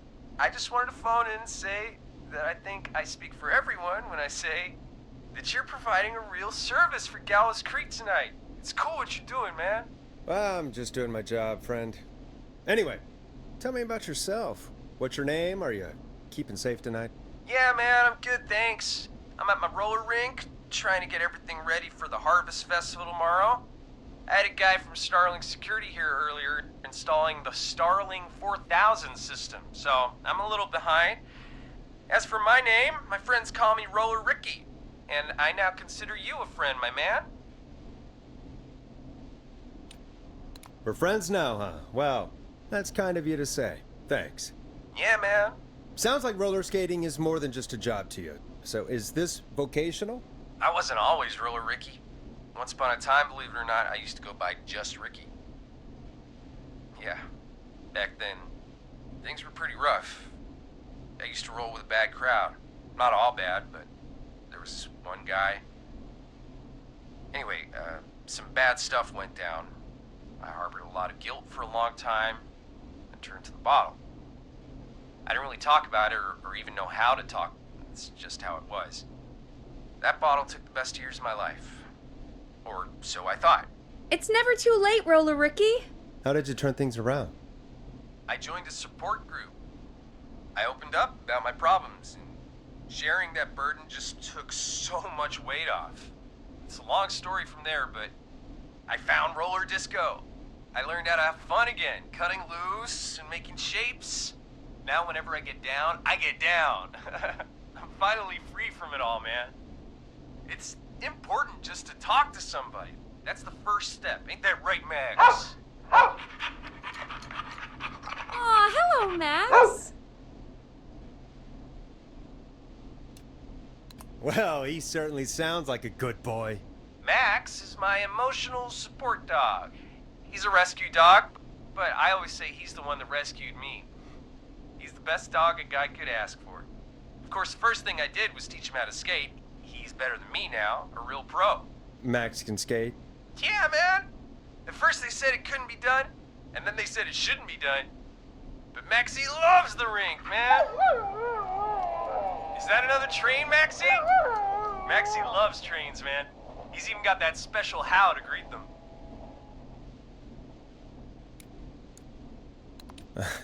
It sounds like you two make a great pair.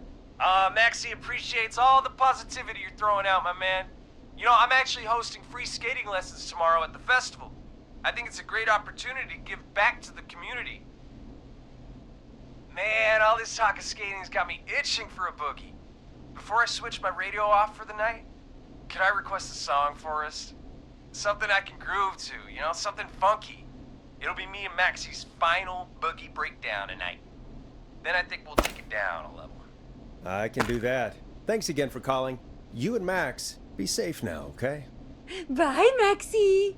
You got it, man. Peace. Well, folks, this next one goes out to Roller Ricky and Max. Enjoy.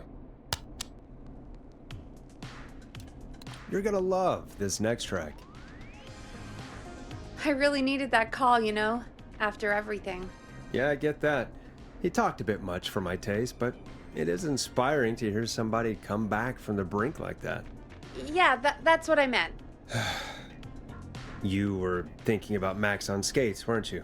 Well, would you look at that? Another caller on the line. What are the odds? Better take it. Welcome back to 189.16, The Scream. This is Forrest Nash. How are you tonight, caller? I'm doing okay. I made it home safe. Gary! Hey, I just wanted to thank you for doing what you could earlier. You know, even though we lost Jimmy, and I don't know. Hey, it's okay. You were so brave earlier. You're safe now. I wanted to ask you why. Why he didn't... Why am I... Why what, Carrie? Why did he spare me? After what he did, why let me go?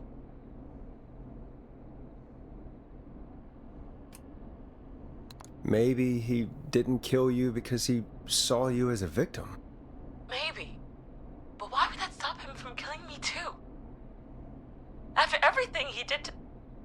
These stupid hazing nights have to stop. Carrie, you did so well tonight. Stay safe and rest.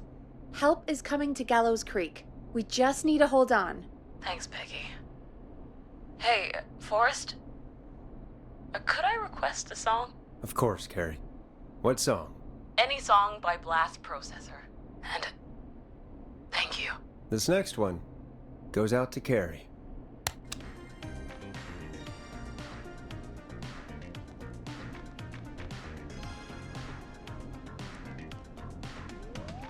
You know, what Carrie just said has really got me thinking.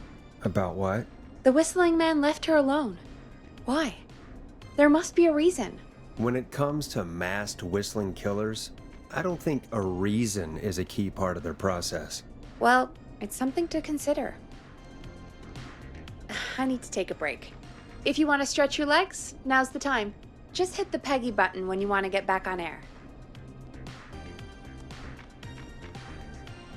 Let's get going, Peggy. Alrighty, we could run another segment or... Scratch that, Forrest. We have a caller. You're through to 189.16, The Scream. What's your emergency? Hello again, Forrest. Oh, that call with the teens was awful. Those poor kids. Still, I'm glad the girl didn't get hurt. Thanks for your concern. Are you in trouble? What's on your mind? I wanted to ask you again to play my song, Forrest. You said you were gonna play it, but you didn't. Your name was Dawn, right? What, Peggy? Yes. Oh, well remembered. My name is Dawn, and I wanted to ask you again to play my tune, Forrest. Long Ride Home? You know, the one that Peggy said she threw outside the window? But we don't have that song. As you just said, Peggy threw it out the window. But, Forrest, you do have it. It's just outside the window. There's a serial killer on the loose. I can't just go outside hunting for a record. I'm really sorry, Dawn, but we just can't get it right now. But wasn't the Whistling Man just at the old murder house? That's miles from the station. It won't take you a second to grab it. Don, I'm not sure if you've heard, but there's something unnatural about this freak. He's fast. I'm not risking it. Oh, but I think you will. Forrest? Peggy, I'm calling with more than a request. I know something. I think I know who's gonna be next. What? Are you serious? Play my song, Forrest, and you'll find out. Well, folks, here's some music for you while I think things over. Is she serious, Peggy? She's serious about hearing that song, that's for sure. Peggy, I mean, is she serious about... I don't know, Forrest, but we don't really have a choice, do we? If she's telling the truth... All right, I'll do it. You're a good man, Forrest. I'll slide you the key to the fire door. Wait. Our fire door has to be unlocked? Yeah, you know, I never thought about it, but yeah. We should talk to Reggie about that later. Anyway, I'll hold the fort down while you're out. Maybe I'll even get a caller. That could be exciting. 189.16, The Scream. With me, Peggy.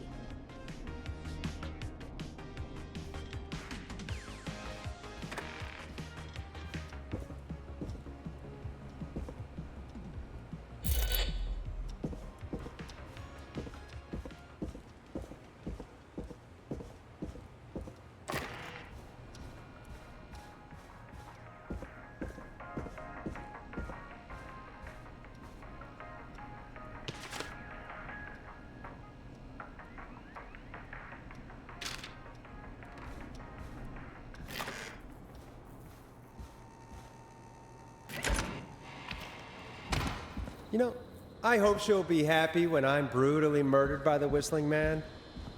Out here, in the open, alone.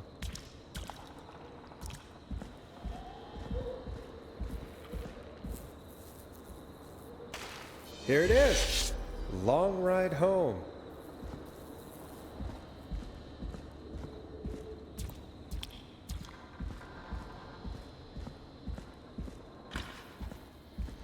Of course, it locks behind me.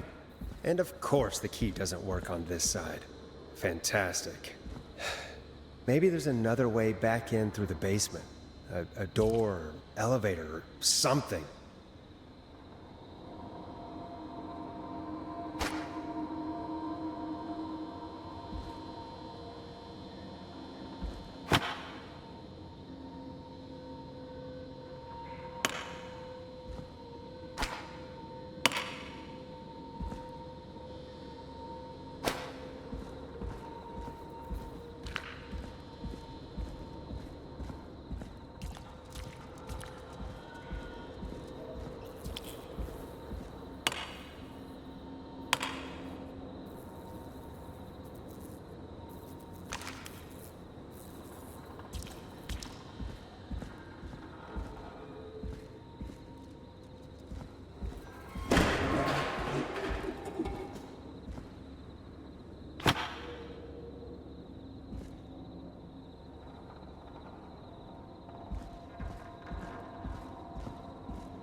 Looks like I'm gonna have to hunt around for some new fuses.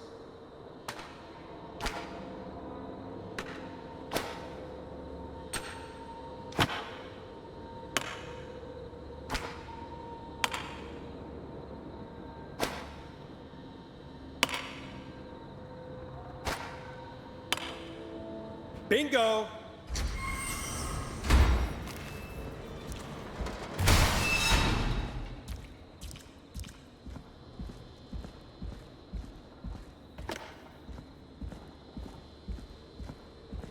I could probably survive that fall. Looks like the janitor's closet. What did Peggy say his name was? Clive? I wonder how the show's going.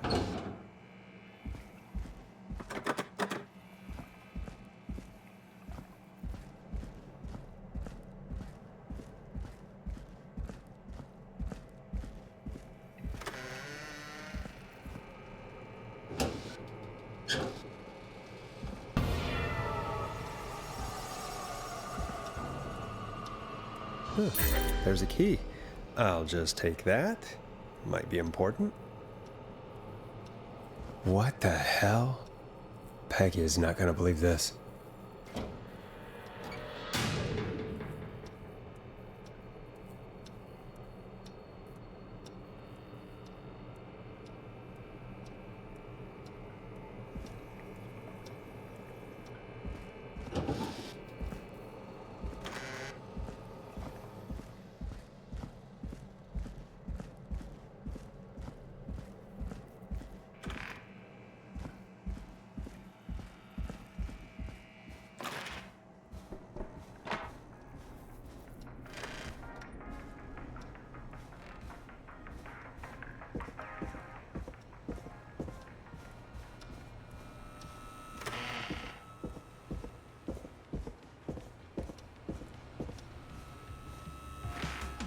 Isn't that such a good song, folks? And now for...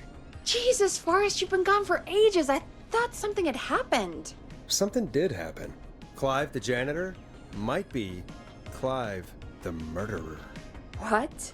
I'll start from the beginning. The fire door locked behind me, so...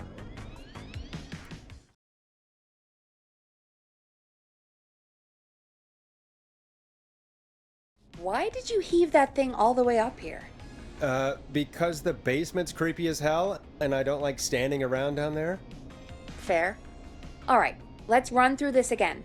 We have a creepy board you found in a creepy basement, made by our creepy janitor, who you think is the creepy whistling man. Yep. And on the creepy board are the names Chuck Brody, Kim Walker, Rebecca Allen, and Aunt Williams. Correct. And you think one of these people will be the whistling man's, Clive's, next target. That's right. And we've got to find him. You said there are 4 locations listed there too? The hospital, the power station, the gas station, and the trailer park. Clive must think the target is at one of those locations. Forrest, you're gonna have to figure out if any of the potential targets are at one of these locations tonight. Hit the button if you need any help.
How's it going? I'm ready, Peggy. Are you sure? We've only got one shot at this. I'm sure. Let's do this. Okay, name first. Who do you think the target is? Chuck Brody. And where will I find them? The gas station. Okay, I'm dialing. One moment.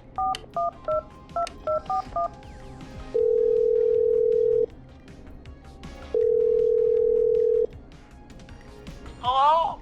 Chuck Brody! Listen, I know this sounds crazy, but we have reason to believe the Whistling Man is coming for you. You need to get yourself and everyone else out right now. The Whistling Man? Who the hell are you? Who is this? This is Forrest Nash. Listen, the Whistling Man's pack. We found a list with your name on it, and... Oh, God. It's today. The year I finally let myself forget. Quit talking and run! I think he ran off. Well, fingers crossed that Chuck... Jesus! It sounds like something blew up! He's using bombs now? Is Chuck? I don't know.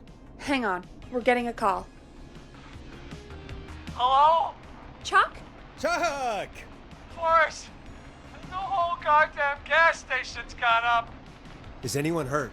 I don't think so. I got everyone to follow me out. The town's only ambulance was blown to hell, though. Yeah. Damn it, that fireball threw me. I got to get to the hospital. I'm not feeling great. Forrest, man. I can't thank you enough, but... Damn. I gotta go. Wait, Damn it.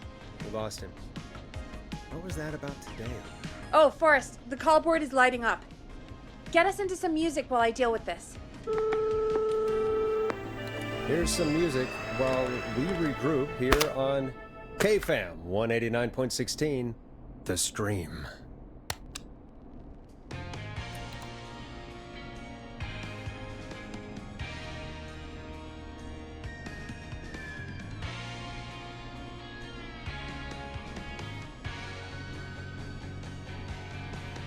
There's gotta be more in the basement to show us who Clive is targeting. And if that's the case, we can get ahead of him. Stop the killings before they can happen.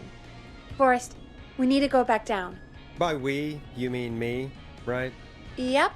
Like I said, I need to handle all these calls. Maybe start with that creepy mannequin room you mentioned before. I still have a lot of questions about those, by the way. Me too.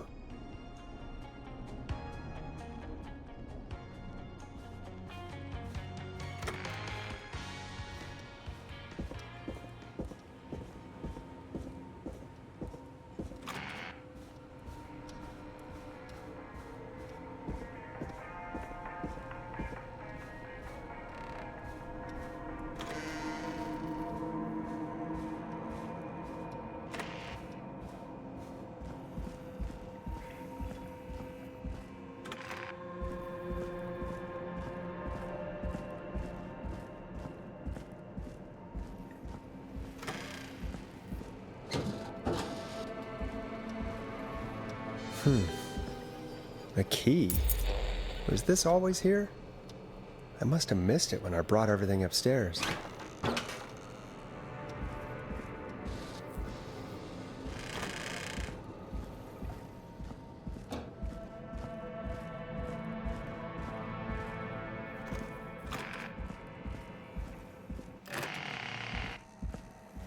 Hey, Forrest!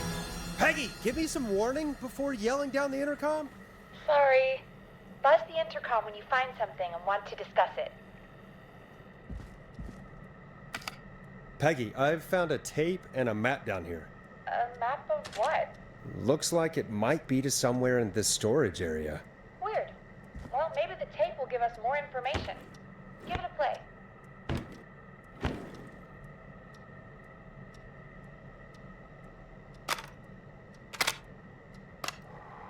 George Barrow, 1968. That's when this all began for me. Follow the maps. Find the tapes. I'll be waiting. Wait, George Barrow? We all heard that he drowned after a night out drinking. Was it actually Clive? Has Clive really been the whistling man for that long? He says I need to follow the maps and find the tapes. I guess that's what this map is about. I think we need to see what else is hidden down here. Be careful, Forrest. Keep looking. Buzz the intercom when you found something.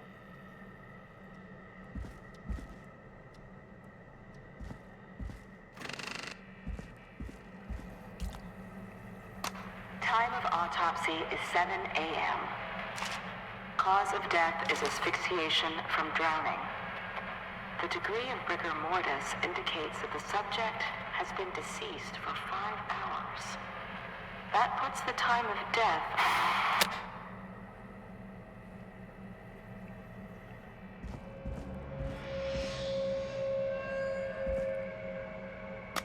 Small lacerations to arms, legs, and face, typically obtained by running through foliage. Severe blistering to the feet, as though the deceased had been running without stopping.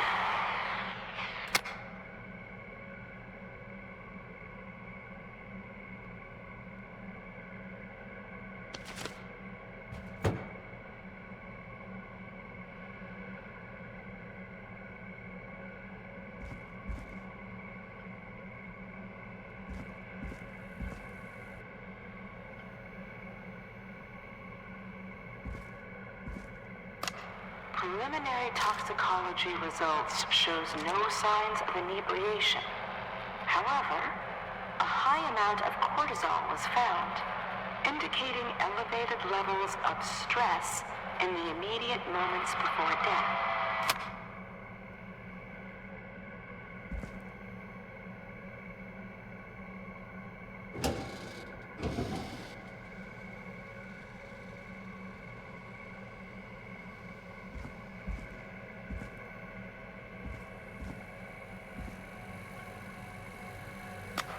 Additionally, there appears to be a post-mortem injury to the arm. It looks like it was trapped in a car door.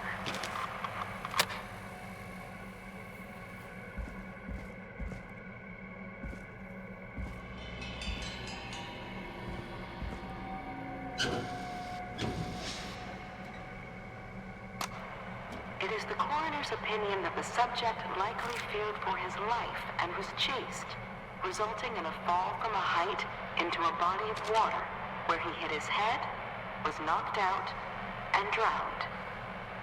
Following that, he was moved. Dr. Sullivan, we need to have a talk. That recording.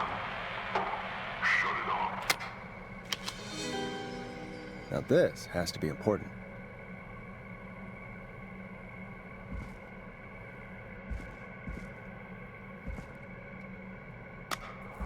If you're listening to this, then I'm probably dead. What the... I'm a man who likes to stay informed.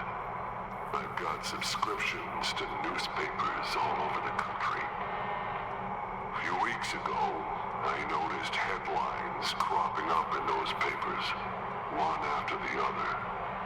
Each headline about a murder. Each murder, the death of someone I knew almost 20 years ago. And each one drawing closer to Gallows Creek. Drawing closer to the anniversary. Ooh, a new vinyl for my collection. But I don't think we deserve killing. All I hope now is that I can save some folk from the worst. That I can. I don't know. Do something to make up for what I did back then, I guess. I didn't kill anyone, mind you. But that's past mattering. Now, there's more I could say. That I should say. But my employer made it clear that my family would pay a high price if I ever spoke out. So, Hopefully I've said enough for you, listener, whoever the hell you are, to start putting the truth together. What the hell? Peggy is not gonna believe this.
What have you found, Forrest? It's an autopsy tape. Doesn't say for who, but I think it must be for George. Poor George. He was so young. Something's bugging me, Peggy. What do you mean? I swear I recognize the voice of the woman talking on the tape. I just can't place it. Seriously? Do you think you've met her before? I don't know. I mean, I just got here recently. I don't know. Found another tape. It talks more about how George died. What did it say? It sounds like he was running for his life. Sprinting through trees and bushes, getting cut up all over. What would drive someone to do that? I'm not sure yet. There's also a tape about a toxicology report. There were no signs of drinking or that he was on anything. What? But everyone said he went swimming drunk and drowned. It was in the newspaper and everything. I found a written autopsy report. What does it say? According to that, it's just like you said at the start. George drowned after getting drunk. Said he liked to fight, too. But that contradicts the tape. I know. And I think I know why. There's a note with the report that says, "I'm sorry I made you do this, Virginia." If it was on the autopsy report, then Virginia must be our coroner. Wait, the caller from earlier, when we had to call the takeout restaurants, wasn't her name Virginia? We need to call her back once we finish down here. It looks like she might know something about what's going on. I found a tape that introduces a new detail to the story. Post-mortem injury. Apparently, his arm got caught in a car door. A car door? Yeah, after he died. How do you suppose they can tell? How can they tell? I'm a radio producer, not a coroner. The written report I found doesn't mention it at all. How did his arm get trapped in a car door after he died? Unless he got it when the police collected his body? I guess someone else must have moved him after he was dead to where he was eventually found. But the report, what is going on here? I found a police report. Mentions a friend from earlier, Sandra Sharp. Sandra. The jazz runner? That's right. She found George's body washed up at the reservoir. The reservoir? Yeah? What's strange about that? George got cuts from running through foliage, right? But there's no forest around there. Also, how did it wash up at the reservoir? What do you mean? Reservoirs don't have tides. But that's what the police report said. It's not possible, though. I did a school project on reservoirs and got an A. But, yeah, not important right now. The important thing is that it doesn't make sense. What are you suggesting, then? That the body was originally found somewhere other than what the report suggests? That the sheriff tried to cover it up, but accidentally let something slip? Something like that. I think. Well, Sheriff Matthews wrote the report. If he hadn't been eviscerated, we could have asked him. True. But Sandra is still alive?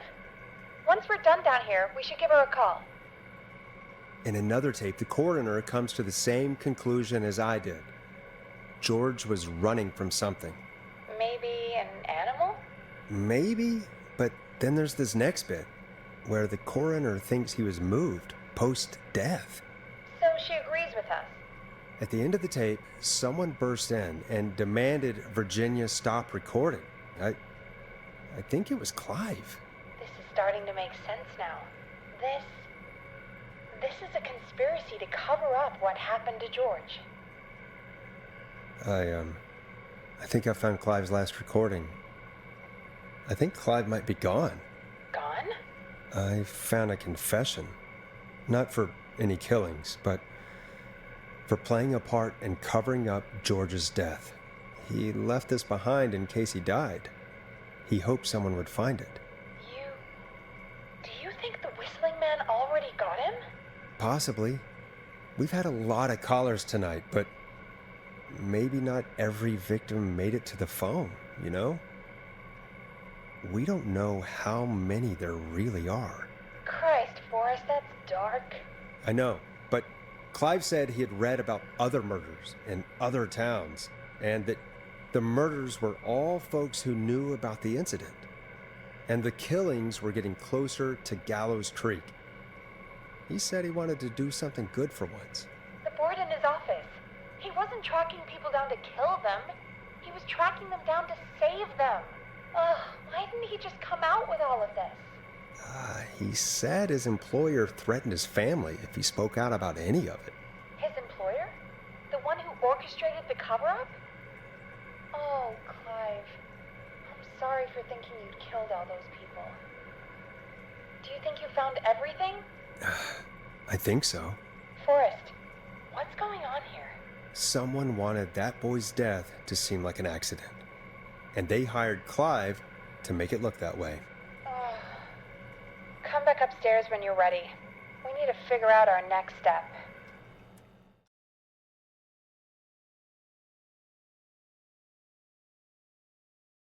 Thank God you're back, Forrest. I've been running out of stuff to pad our airtime with. Peggy, you work in radio. Forrest, I'm stressed. I mean, really. How are we supposed to keep a show going with all this happening? This is our job, Peggy.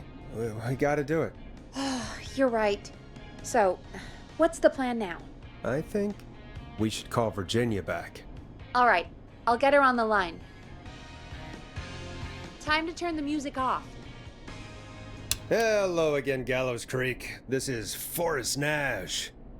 We're circling closer to the truth behind tonight's events. To this end, we're calling back one of our earlier callers, Virginia Sullivan.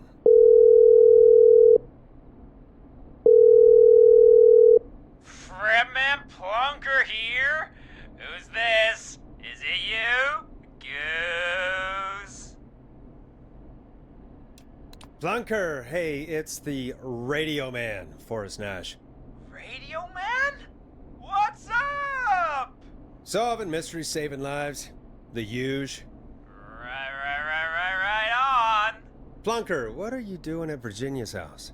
She asked if we could stay to keep an eye out for that whistling turd. So we're hanging out, bro.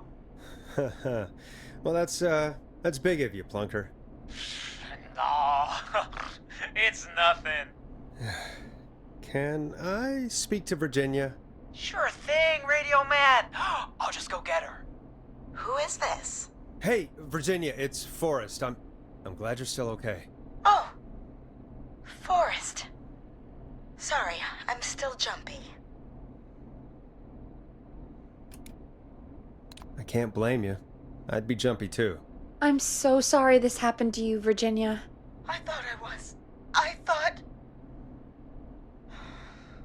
Easy. We're not calling to talk about earlier. We're calling because we think you can help us understand why this is happening tonight. Me? What would I know? Does the name Clive mean anything to you? Clive? No. I don't know that name. What are you asking about this for? You mentioned that name earlier when you called us the first time. I don't know what I said then. I was petrified, Forrest. Clive's the janitor at our station, and we know you spoke to him in the past. Forrest, please. You don't know what you're doing. He'll come for me. Virginia, it's okay. Clive won't be coming after you. We think Clive's dead. Dead? But isn't he? He's the whistling man, Forrest.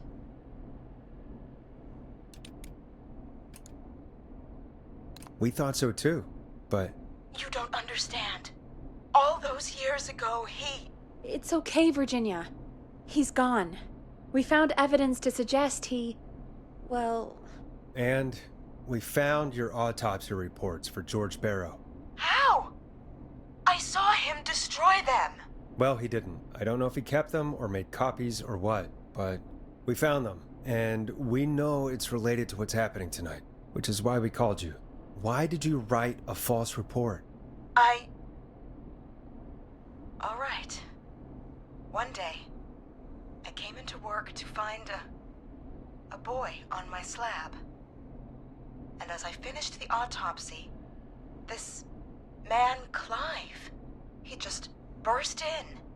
And he started making demands to give over the reports, to falsify what I found. Of course I said no, but, well, when someone wants to make you do something, they can use the carrot or the stick. For me, he used both.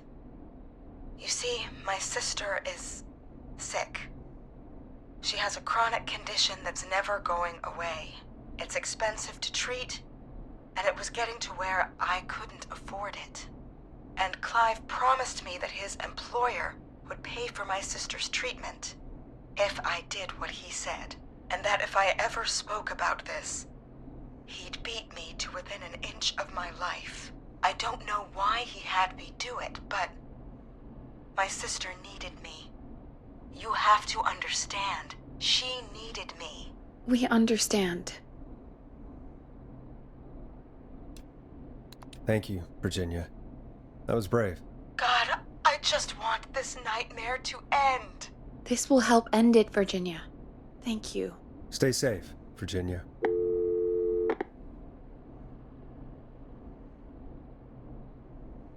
So, Virginia's tied up in all of this. Clive threatened her to keep quiet about George's death. But for who? Why cover up these details? Well, we know Sandra was involved in George's death. Do you want to call her? I do.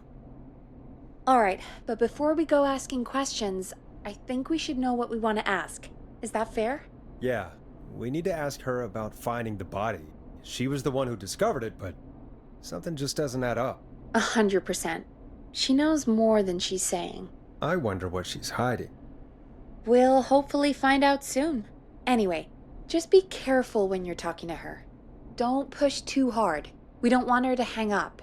I'll be careful. All right, calling her now. Hopefully she's at her jazz studio.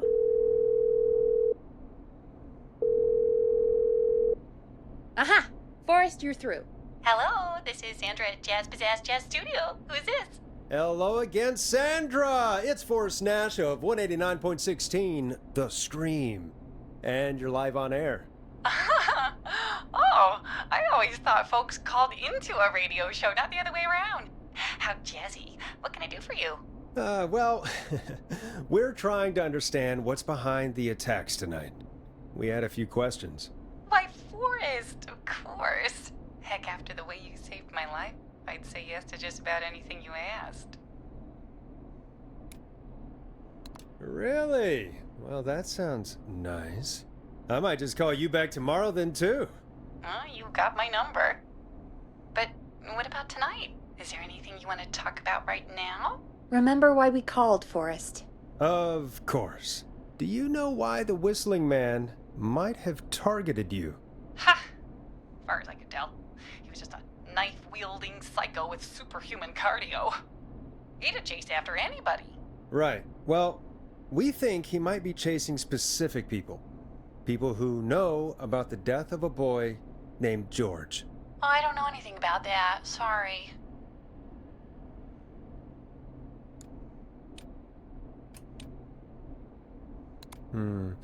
Have you had to keep quiet about anything? Any secrets you've had to keep? What would I have to keep quiet about? I don't know. I mean, could be that you've seen something or heard something. I never saw anything. And even if I did, what would that matter? And it was years ago. Sandra, are you okay? It was years ago. We know, Sandra. You do? You know about? Yes. Of course. This studio is my life. After I found the body in the river, I couldn't lose my studio. Do you understand? Sure. I understand. When the rent just kept going up, he said he'd stop if I just needed to keep quiet. And everything would be okay. Of course. We understand. I mean, it's not like I killed him. What was the harm in saying I found him in the reservoir instead of the river? Right? Right? I'm sorry. I can't do this. And she's gone. I don't think that could have gone any better. You truly did great, Forrest. Well, folks, if anyone out there has any thoughts on what's going on tonight, please call in. That's good timing. We've got a call waiting just this second. Welcome to 189.16, The Scream, with me, your host, Forrest Nash. Hi, Forrest. I know this is really out of the blue with everything happening tonight, but I wondered if you could send a special birthday message to my uncle. No, I don't wanna. Oh, come on! It's his birthday. I won't have a chance to do it again until next year. May as well, Forrest. Fine. What's his name? Thank you, Forrest. He's my Uncle Ronnie. His first name's Peter, but he never liked his name. But since he always had salt and pepper hair, even as a kid, can you believe it? Folks always called him Pepper. Thanks for the history lesson. Is there anything besides happy birthday you would like to say to Mr. Pepper? Oh my god damn it! Yes! Tell him he can get the best birthday deals and party packages here at Putney's Pizza. Starting at just... You son of a bitch! Stop calling us! God damn it, Peggy, this is your fault! My fault? I said I didn't want to do it. Don't blame me because Brian Ponte can't control himself. Don't worry, we've already got another caller on the line. Just pick it up, okay? This is 189.16, The Scream. I'm Forrest Nash. You're on the air, caller.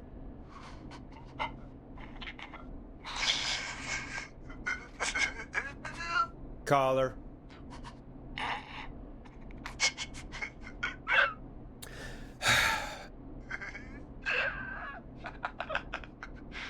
Ponte?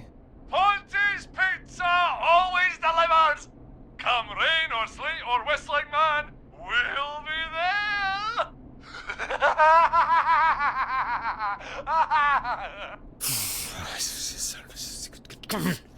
Forrest? Forrest? Are you okay? Forrest? I hope the Whistling Man gets in with his own pizza slicer. Jesus, Forrest? Sorry, that was too much. It's okay. It's been a high-stress night. Don't worry about him anymore, okay? Not for tonight, anyway. I think he's spent for now. We've got another call, whenever you're ready. Folks, don't spend your money at Pawnee's Pizza. That's all I'm gonna say about that. Moving along, I'd like to welcome another caller to 189.16 The Scream. With me, Forrest Nash. Who, may I say, is calling? Well, hello again, Forrest. Don. I bet I know why you're calling. I'm sorry I didn't play your song. There's a lot going on. But please? Never mind that now. Forrest, I'm calling because I need your help. Please, Don, if you know something, if you know who the next target is... Oh, it's too late for that now. I'll be the judge of that. Oh, fine. Chuck Brody was the next target, but that ship sailed. How did you know it was Chuck? Well, if I tell you, I might just put more people in danger. People are already in danger. This might help. Forrest, I don't have time. I need your help. Do you mean... Yes, he's after me now. you? I think so. He must have heard me on the radio helping you. Right. Okay. Tell us everything. I was out following a lead, trying to work out who would be next, after Chuck. And what happened? And I started to feel like I was being followed. I came back to my apartment building, but this newfangled security system has me locked out. I need you to help me get inside. Can a neighbor let you in? I only moved in last week. I don't know anybody yet. There's not even a buzzer here, only the keypad for the entry code. I need that code to get inside. Which apartment block do you live in? Maybe one of our listeners lives there too. It's the new Woodside apartment building between the town hall and the trailer park, but I doubt any of your listeners live there. I don't have many neighbors. Sounds like a prime piece of real estate. The sound really carries at night. Shit.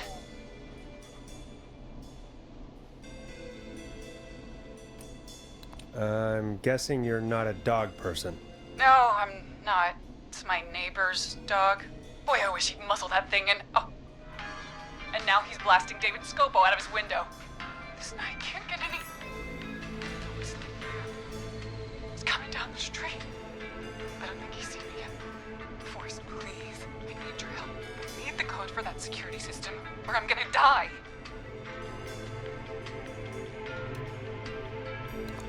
What's the name of the security system? There's a sticker on the box. It says Starling Security 4000. There's a keypad, and it looks like it wants a 6-digit number. Starling Security 4000, huh? That's right. Very newly installed. I need the key code before the Whistling Man gets me. Yeah, of course. Don't worry, Don. Thank you, Forrest. I knew I could count on you. I'll sit out of sight. Call me back soon. All right, folks. Here's a little tune for you all to enjoy while I try to break Dawn into her apartment. You were pretty quiet there, Peggy.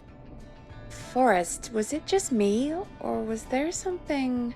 Yeah, it wasn't just you. Something was weird about that. Yeah, well, tell you what, we have a Starling 4000 or whatever here at KFAM. Clive bought one for the station. Maybe we can find something to help. Well, I'm not sure who, but to help someone.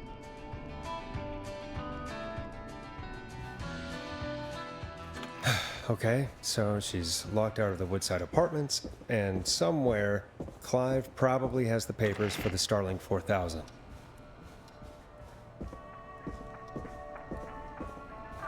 Woodside Apartments. Coming soon, No pets. Not open until... What?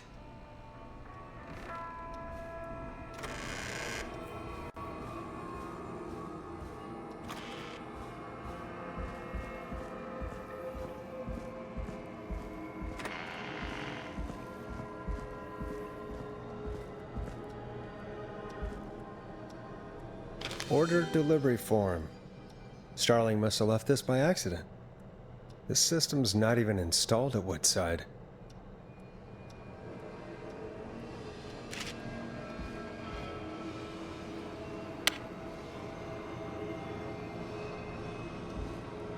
Starling 4000. User manual. Ah, these codes should come in handy.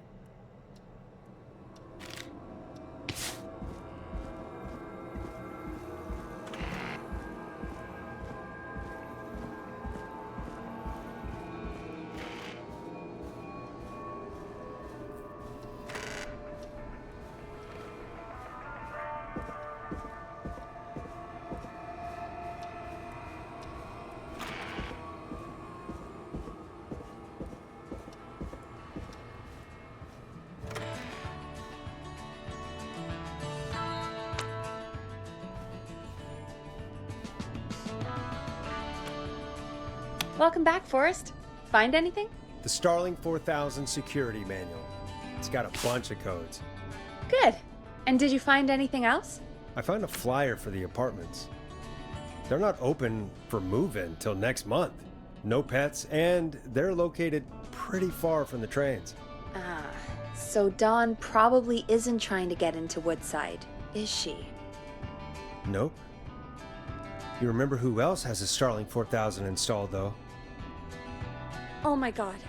Roller Ricky! Do you think we should give him a call? Is that crazy? I don't know what you'd say, but...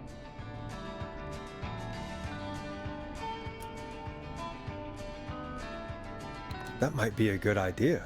Okay, one moment. I got the number here. Patching you through.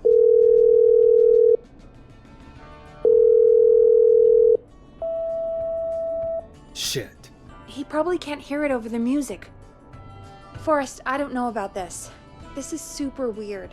Just put me through to Dawn. I'll take care of this one way or another. Okay, if you say so. Line 1, whenever you're ready. Dawn, are you there? This is Forrest Nash from 189.16, The Scream. Oh, thank God you're back. I'm so afraid. What's the code to the gate?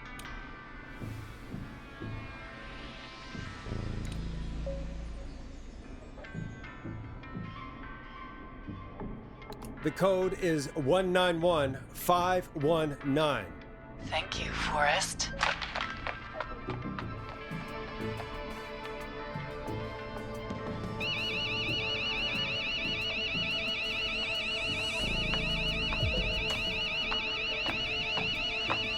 Son of a bitch. Ah!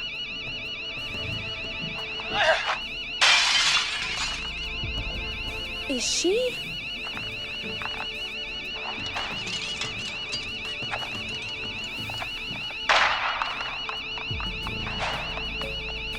Yeah, stay out! Nobody disrespects the sanctity of the ring! Don't ever come back here again! I'm calling the cops! Thank God. Hello? Is someone there? Ricky, get back inside and turn on the radio. Whoever that was, she was trying to break into the ring. She? Forrest, man, you got no idea. That was him! That was the whistling man! The alarm gave me just enough time to get my rifle. I don't like hurting folk, but I can't let anything happen to Maxie. He's my best friend, you know? Listen, man, I'm heading back inside. Gonna barricade that window. My man, thank you. You and Peggy can skate for free whenever you want, forever. That's a done deal. Thanks, Ricky. Can't wait. You got it. Talk to you soon.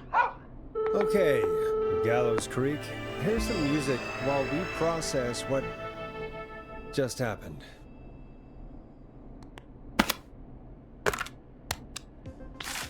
So, the whistling man is a woman?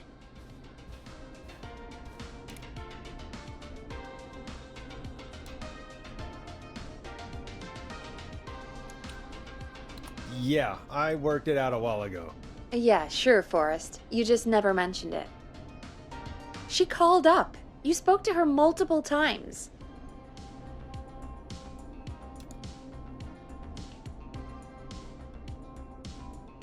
I knew she wasn't right.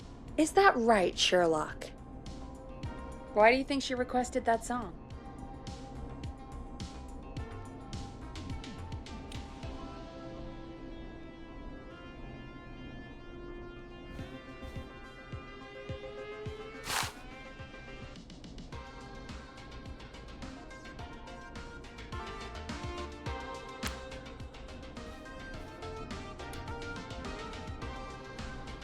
I mean, maybe she actually wanted it.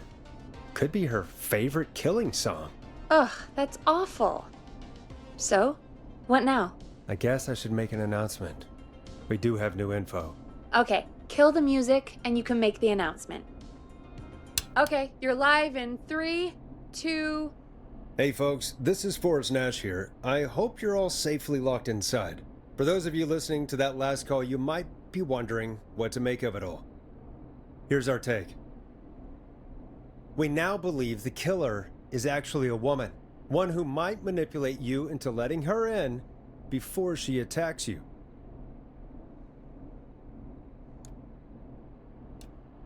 I'm sad to say, but it's time to trust no one. The killer was calling themselves Dawn. This could be a fake name. If anyone needs help or you have info on the killer, please call in. You folks have my new number, right? It's 911. Hopefully, our next caller can help shed some light on our killer. Hey, we had a call come in. Okay, folks, time to take a call. You're through to Forrest Nash on 189.16, The Scream. Hey, man. Murphy? Damn straight. What's going on, Murphy? You in danger again? Nah, man. I've just been listening to the show here at home. And since you asked folks to call in if they could help out, well, I'm calling. I don't know if I can say as much as other folks have, but I figure I wouldn't be a good role model to Fernando if I didn't try to help, you know? We really appreciate that. 100%. Thank you, Murphy. Oh, thanks. So, what do you want to know? Well, what can you tell us? I don't know, really. All right. Well, do you know anything about the death of George Barrow? Absolutely nothing. Okay. What about the killer herself? Herself? Man, I didn't get my ass kicked by a lady. The man I went toe-to-toe with was a man. You heard the last call, right, Murphy? Yep. So you know it's a woman, and you were trained by a VHS, Murphy. I know, but... Man, how could it have been a woman under that mask? Let's just move on. Do you know anything about the history of the Whistling Man? No, sir. Tonight's the first time I ever heard of him. What? I moved here 3 years ago, man. What do you want from me? Hey, man, no worries. Just thank you for trying. Right. Sorry I couldn't help y'all more, man. Now, if you'd have asked me about gators... Forrest, we have a call coming in. Sorry, Murphy. I think that's all we've got time for right now. All right. I'll catch y'all with the gator talk later. Night. Well, folks, that was a bust. But perhaps our next caller has more they can tell us. Let's find out. This is Forrest Nash, and you're listening. Please help me. My name is Casey Moore. I'm at 25 Nancy Drive. My best friend's been stabbed. He's bleeding everywhere. I don't know what to do. Please help me.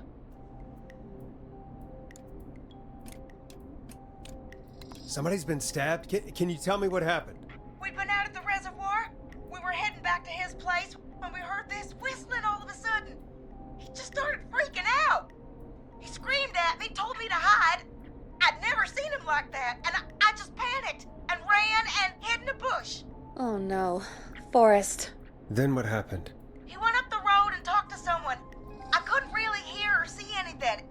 It sounded like he might have known the person, and they just stabbed him. Casey, was his attacker the whistling man? The who? They had a mask and wore all black? That's all I know. Please, we need help here. I'll get you help, but I need to know. Where did the masked person go? They left. They left him to bleed out. I waited until they were gone, then dragged him into the garage and called 911. Wait, why didn't she make sure he was dead? I don't know. I think I heard them say something like, "It's not so funny now, is it?" Before they left, but please, he needs to get to the hospital.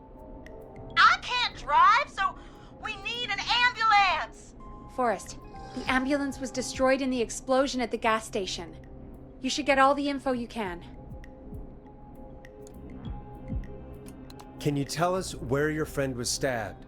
They stabbed him in the stomach, and then stabbed him again in his leg when he was on the ground, and it's... Oh, the knife is still there in his leg. What's your friend's name, Casey? It's Jason Parker. We'll be right back. Peggy, patch us through to the hospital. On it. Phoning St. Gabriel's now. Switch to line 2. Hello, St. Gabriel's Hospital. How can I help you? Hi, this is Forrest Nash from 189.16. We have a stab victim at 25 Nancy Drive named Jason Parker. He's been stabbed in the stomach and the leg. He's bleeding heavily. Oh God, I'm sorry. But the ambulance is, well, you know. I know, but please, we need something, or he's going to die. Forrest, listen, you're going to have to get him here. We need to see him, and we can't get there ourselves right now. We don't have any way to drive him right now. And even if we did, he's bleeding out fast. All right, listen. We need to buy him time to get here. That means stopping the blood first, and then finding someone to stabilize him. To stabilize him, you really need someone with first aid training. Do either of you have any? No. Me neither. Damn it. I'm really sorry about this, but I have other patients who can't wait. All I can do is talk you through the procedure as quick as I can, and then leave the rest to you. You think you can handle that? Hit me. I'm sure we can handle it. Okay, from the top. If he's bleeding out, then you need to get him comfortable and try to stem the bleeding. Lay him down. Apply continuous pressure directly to the affected areas. When the bleeding slows, get a clean cloth of some kind and hold it over the wounds. Get them comfortable. Apply pressure. Clean cloths when slowed. Got it, I think. You said he was stabbed, right? If the object he was stabbed with is still in him, don't take it out. It's stopping the worst of the bleeding right now. If anything, you should secure it so it stays where it is. I wouldn't have thought of that. It makes sense, though. God, that was a lot of info. But I think we can handle this. Glad you got it so far, because there's more to go. I'm still with you, Doc. What else do we need to know? If he's lost a lot of blood, he may enter shock. If he does, act fast. If you applied a cloth and it's bleeding through, don't remove it. Just apply another on top of it. If it's safe, elevate his legs to get blood circulating to his vital organs. Try to keep him warm. Get him to rest and reassure him. We need the patient to stay calm. All right, don't replace bandages, elevate his legs, keep him warm and calm. This is a lot. I'm really sorry. That's as much as I can give you right now. Try to stop the bleeding, find someone to get him stabilized, and get him here as quick as you can. Good luck. All right, Forrest. Casey's still on line 1. Hello? Hello? Forrest, are you there? I'm here. How is Jason doing? Badly. He's still bleeding. I need help. I've been putting pressure on his stomach wound since you left, but he's still bleeding. I don't know what to do. That's good, Casey. The nurse said to do that. What about the knife in his leg? It's gotta be hell. Should I pull it out?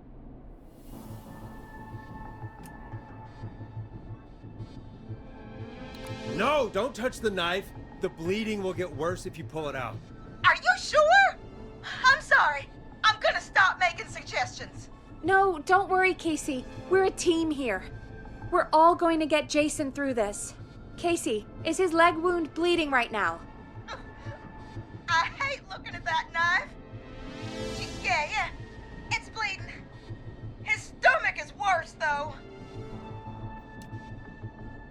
I think we need to secure the knife so it doesn't move around. Do you have anything you can tie around it? Yeah. There's some laundry piled up on top of the dryer, some cloths on the hood of the car, and what else? I guess I've got my jacket.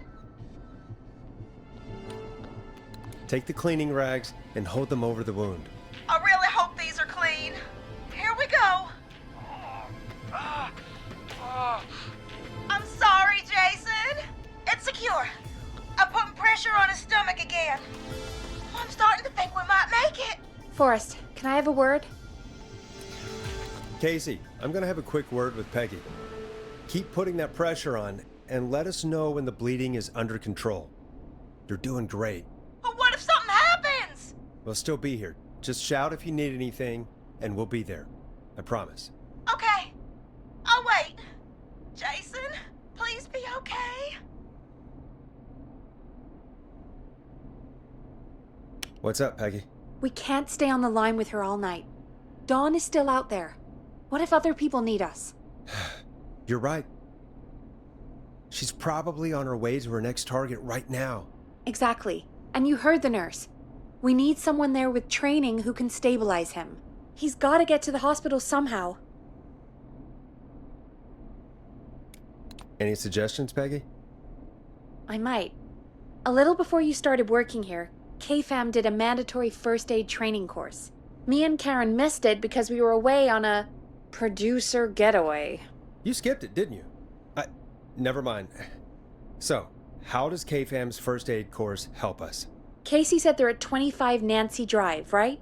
Yeah? Why? They put up a bunch of cheap houses around there about 10 years ago. So a bunch of people here at the station live around there. Do you think any of them could help Casey and Jason? Probably, but I don't know who lives there.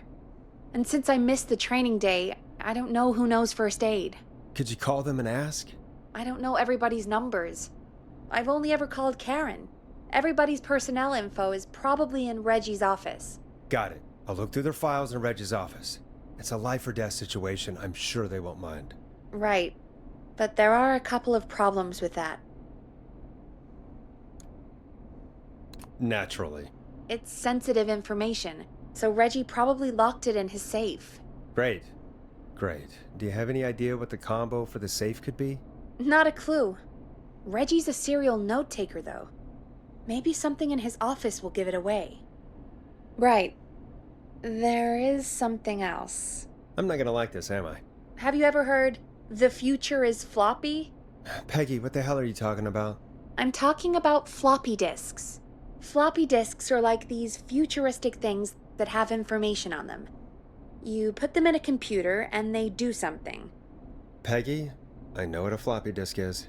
Anyway, Reggie decided that the future is floppy and started phasing out our physical records and replacing them with these floppy disks.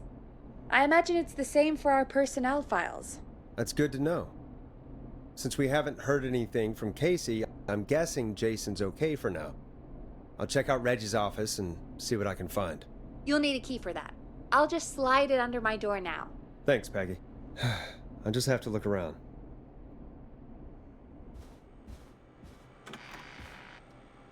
Good. I'll patch my mic down to the office, so you'll hear me over the intercom.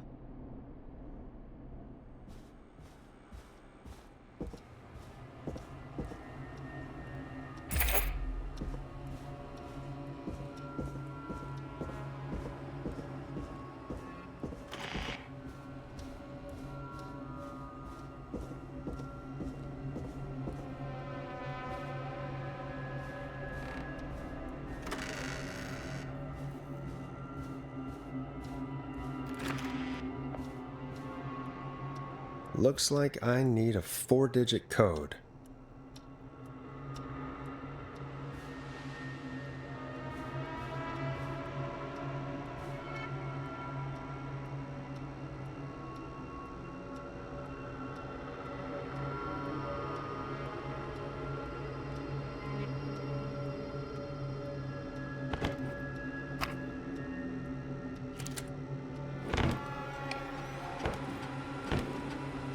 Could this be it?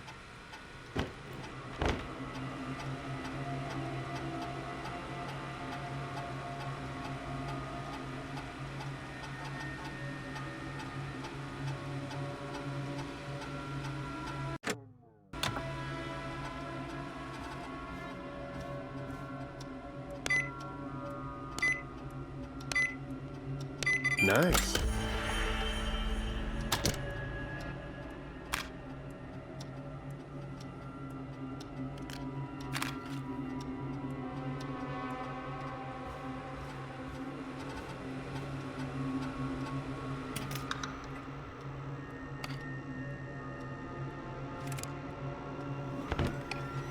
Hey, Peggy. I think Reggie's on to you and Karen. Maybe don't bring those little drink umbrellas into work for a while. What? Why are you reading my file? You need to find someone who can help Casey. We already know I can't. Don't waste time. You're right. I'm sorry. I need to focus on possible candidates. I can read the rest of this later.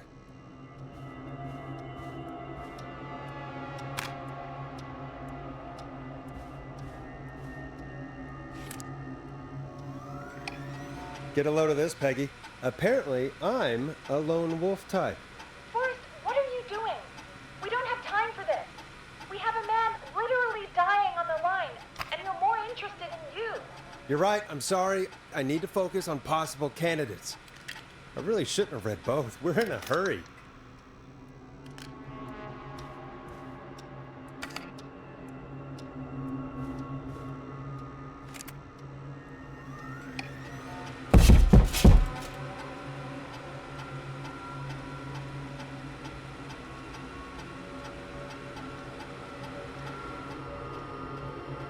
Hey, Peggy, you there? Yeah, I'm here. Did you find what we need? I think I know who our best bet is to help Casey and Jason. All right, good work. Who should I... Hello? Is anybody there? Please pick up. Casey, I'm here. What's wrong? Jason started going pale. I tried to get him to rest, but he just threw up everywhere. What's happening? What do I do? God, it sounds like he's going into shock. Casey, just stay calm. It's going to be okay. But the bleeding seemed to slow down. Did I mess up? Jason, I'm sorry. Casey, calm down. You've done everything right. I need you to listen to me, okay? For Jason. What did the nurse say to do about shock? Casey, I need you to elevate Jason's legs. We need to get the blood flowing to his vital organs. Got it. Jason, stay with me. I'm just gonna move you. This might hurt. Okay. I propped his legs up on some boxes. I'm looking at my notes. We need to get Jason as warm and comfortable as possible. Do you have anything you could use nearby, Casey? Yeah. I still have some laundry next to me. I'll wrap him in some blankets. Just give me a second. Sorry. Jason's bleeding through his bandages. Should I get him new ones? Or... Oh, God. Don't remove the bandage. Apply another one on top of it. Do you still have something you can use? I've used the rest of the laundry to keep him warm, so... I'll use my jacket. I can always get a new one. I'll fix his bandage and get him warm. Hold on, please.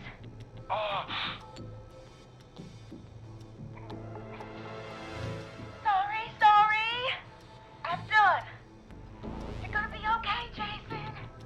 Just relax now, okay? Forrest, I'm scared. He's not doing well.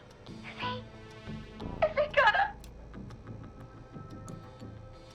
Casey, I need you to be strong for Jason.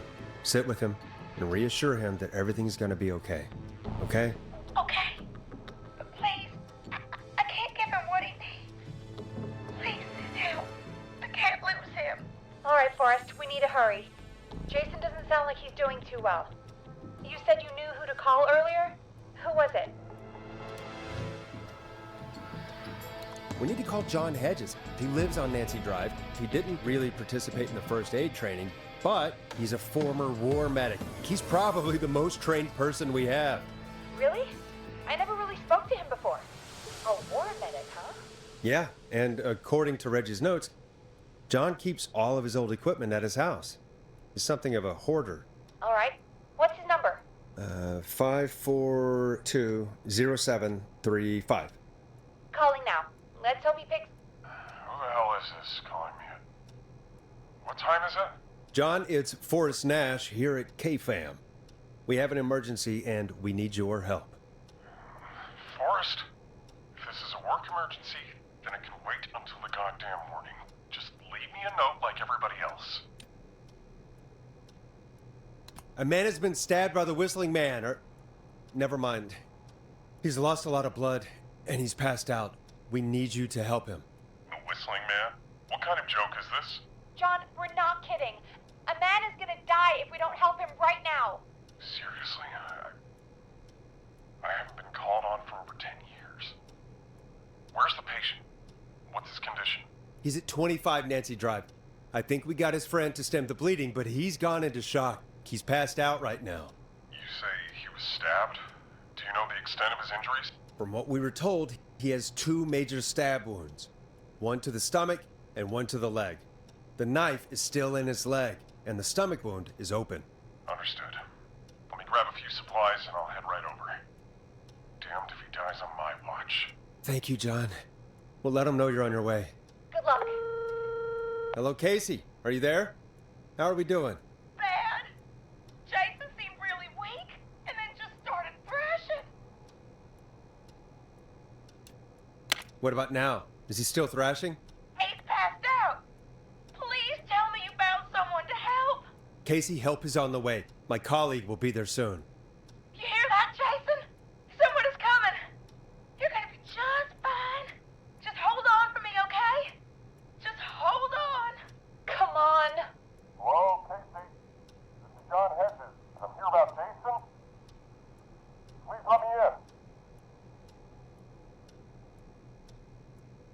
I'm guessing that's Jason there. Casey, I'm gonna need your help. Forrest, Peggy, don't you two worry. We've got this from here. Okay. Forrest, we'll call you back later. I have to go now. Good luck, everyone. God, I hope he's gonna be all right. And with that, the show moves on. We're sending our best wishes to Jason. Well, after all that excitement, I think we could use some music. Come back upstairs when you're ready.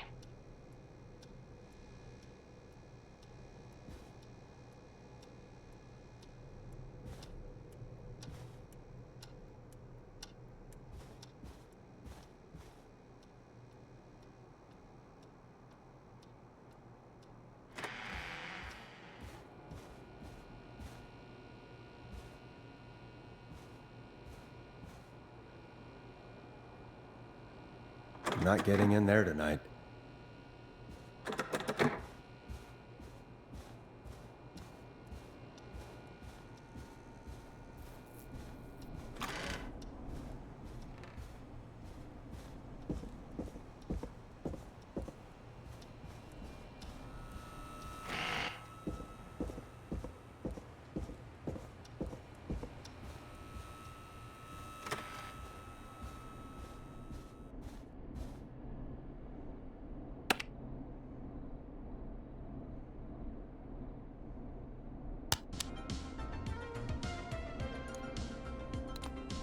Getting pretty late. This might be your last break for the night, so try to enjoy it. Give me a buzz when you want to go back on air.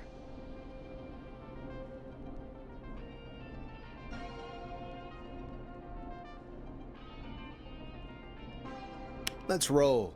You got it. We've got another call coming through, too. Okay, Forrest, shut the music off. Welcome back to 189.16, The Scream. I believe we have another caller on the line. How are you tonight, caller? Forrest, it's me, Roller Ricky. Oh, and Maxie's here too. Good to hear from you again. How are you both doing? Oh, we're good, man. Thanks to you. You're like our guardian angel. That wouldn't be a bad look for you, Forrest. A little white wing halo number? Maybe something for the K-Fam Halloween party. All right, everyone, let's calm down. Ricky, I'm just glad we could help you and Maxie. Is there anything else we can help you with, Ricky? Actually, I think I have some info that might help you. Oh? What's that? You see, man, me and Jason know each other. You know each other? Yeah, we went to Gallows High and played on the football team together. He was a gnarly offensive linesman, and I was our star wide receiver. Runner Ricky, they called me. All right, and what does that have to do with tonight? Well, because George, the guy who drowned, he was on our team too.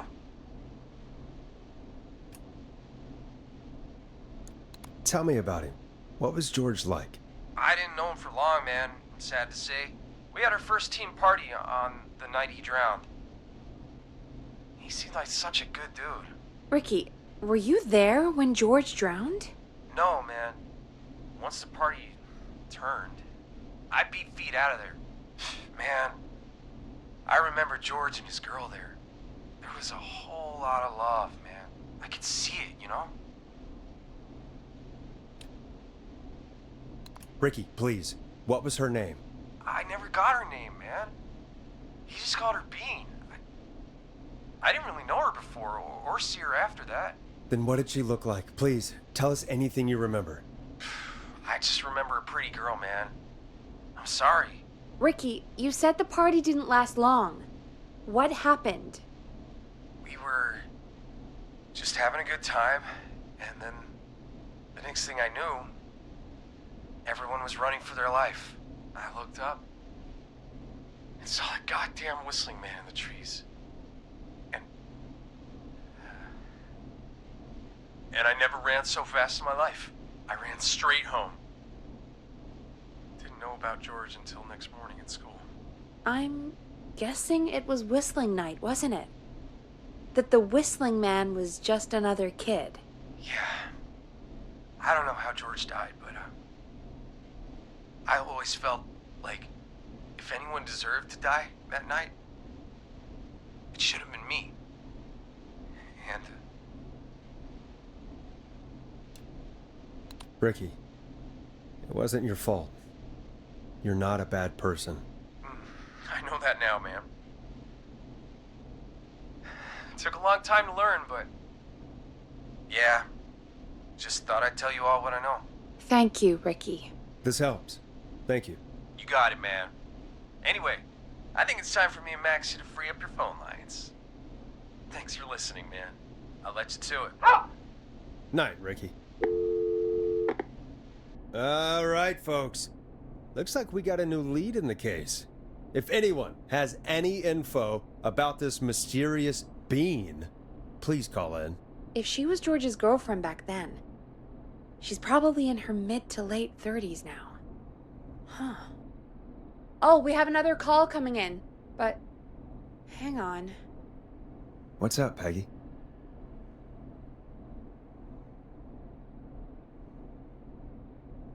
Peggy?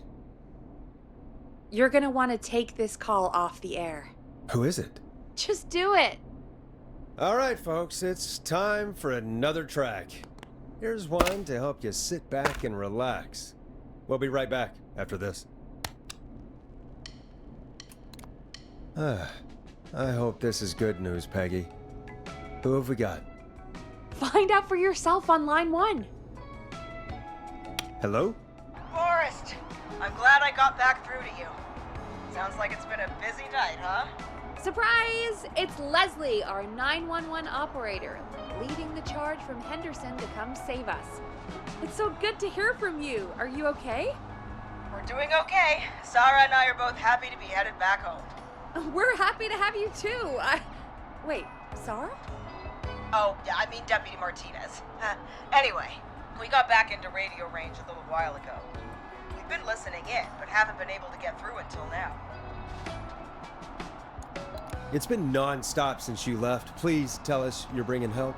You bet! I'm leading a whole goddamn squad towards Gallows Creek as we speak. Turns out somebody had cut the phone lines. They had no idea what was happening. That's great news! That's crazy about the phone lines, though. Do you think the Whistling Man cut them? I'm guessing so. I don't know how the Whistling Man did it. But that doesn't matter right now. Listen, we're coming in hot, but we need your help. I know Gallows Creek isn't a big town, but if we don't know where the Whistling Man is, we can't get him. Her. That's where you come in. You can count on us. What do you need? It might be a long shot, but here goes. The Whistling Man already called up a few times. I bet she calls again. We're still a little ways out of town, so if she calls, stall her. Buy as much time as you can for us to get in. And while you're talking to her, try to figure out where she is. We'll be listening in, so once her location is known, we'll head straight there and end this nightmare. I'll do my best. I know you will. Heck, I can see the headlines now. Forrest Nash's interview of a lifetime.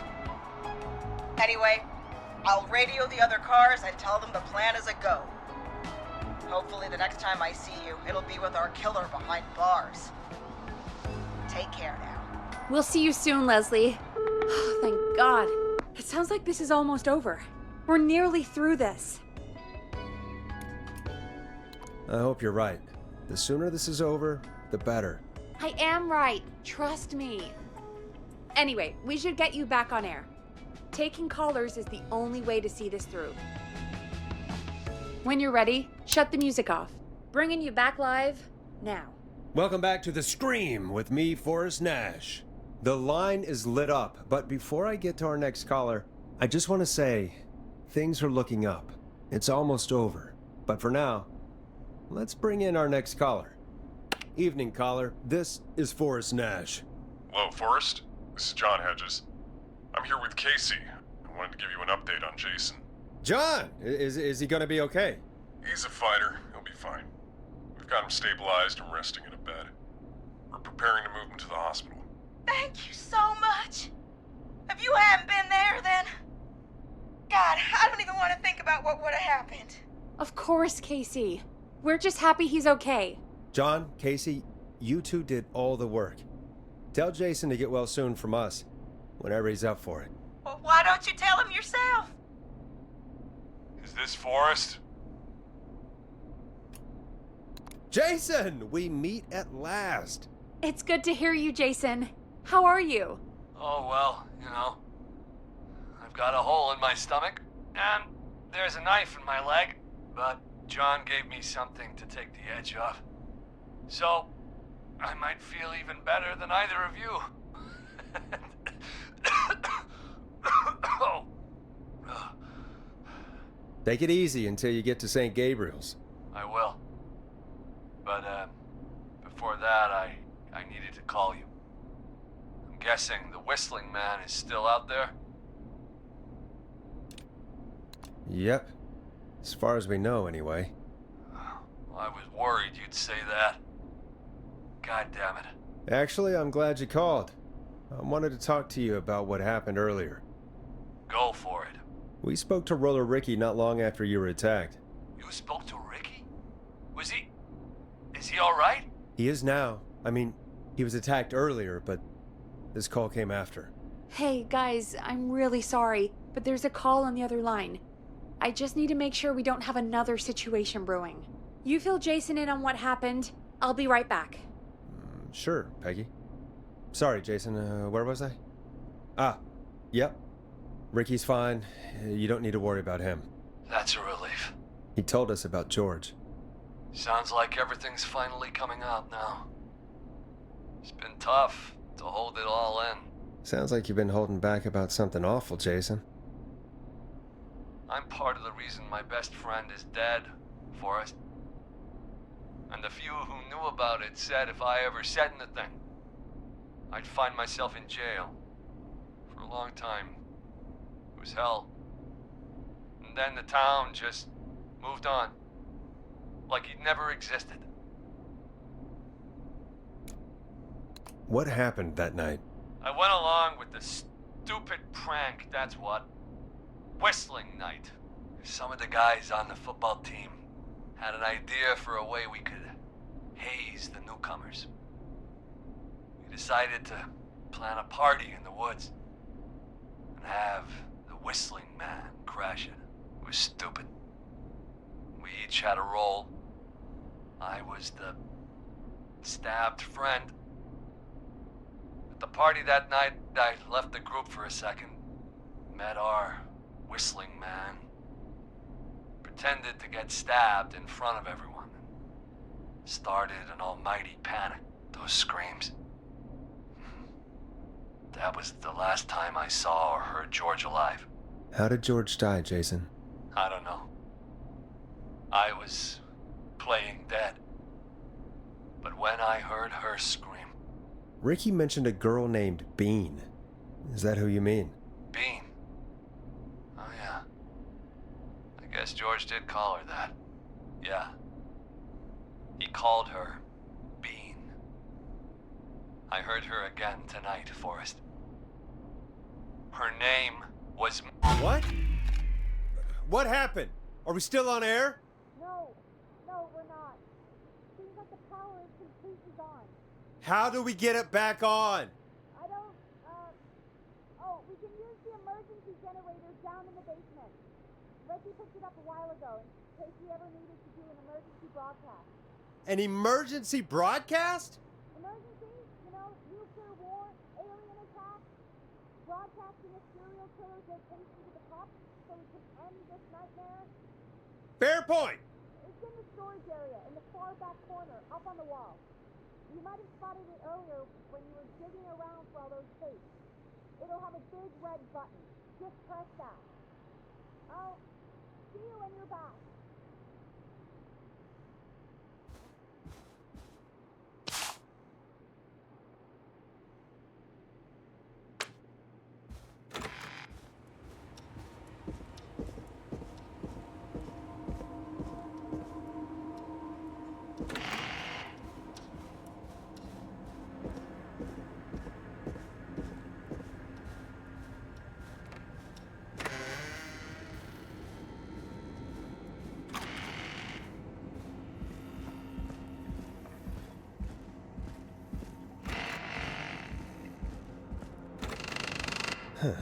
Far back corner. Why is this station so big?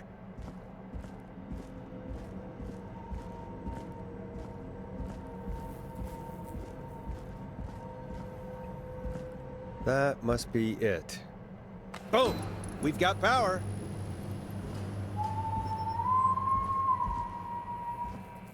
The Whistling Man. I need to warn Peggy.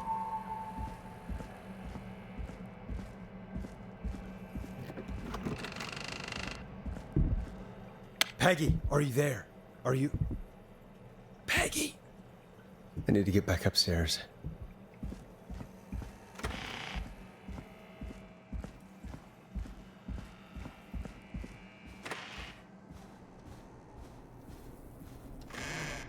What the hell?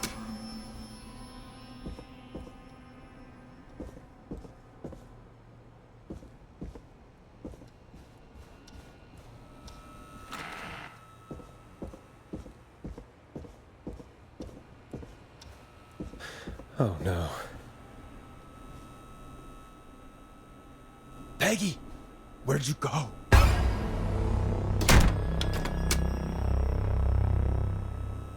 No way. This can't be happening.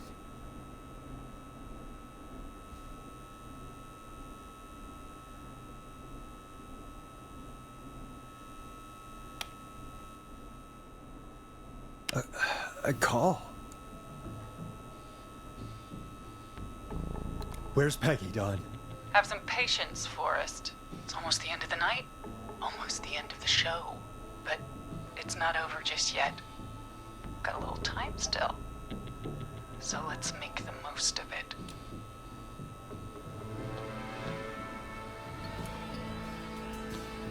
All right, let's. I'm happy to hear that. Huh? I thought we'd end tonight's Whistling Man special with a special guest. The one who started it all. Let me take that out of your mouth and... You crazy bitch! Let me go! Welcome to the air, Mr. Teddy Gallows Jr. Wait. It's all gonna come out tonight, Teddy. Your daddy and his money saved you 20 years ago. But even if he crawled out of his coffin with all the money in the world... Wait, where the hell is Teddy? How are you talking to him if you're here with me? Because I'm not there with you, Forrest. I'm here with Teddy. And if he says where that is, well, he knows he'll get it. Wait, then who am I looking at? Forrest Nash, let me introduce you and all of Gallows Creek to my boy, Henry Barrow. Your son? You mean you... Wait, that he... Yes, Forrest. He and I had a son. So there were 2 whistling men tonight. Of course. That explains how you were always able to get around town so quickly. And that's how you escaped the secret archives in the newspaper office. Don't think I've forgotten about that, Forrest. Locking my sweet boy away like an animal. And Murphy, he was right, wasn't he? He did fight a man. He did. I taught my boy to never run away from a fight. Hang on. Did you say Barrow? Then are you... Let me just get this mask off. Damn uncomfortable thing.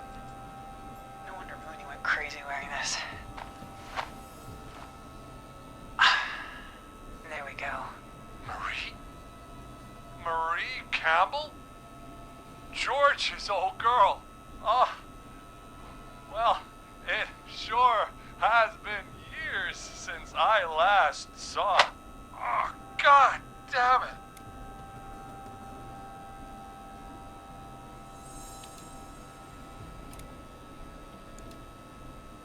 Where are you going with all of this? Everyone's gonna know now what Teddy did. He killed George that night. This night. 20 years ago. Listen to me. You... You're gonna talk when I talk to you. And not a moment before. Meanwhile, Forrest, I'm gonna give you the chance to talk. You're gonna help me reveal what really happened to George all those years ago. Okay, Marie. I'll do it. Good. Then let's talk about the night George was murdered. Murdered? Listen, I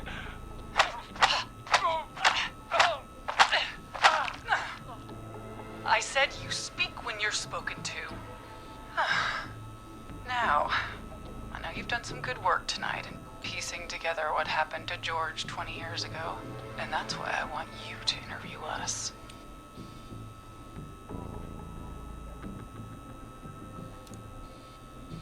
Interview you? All right, I can do that. Thank you. I want you to help me and Teddy tell the story, Forrest. Do a good job. And hell, you might be the only one to leave here alive.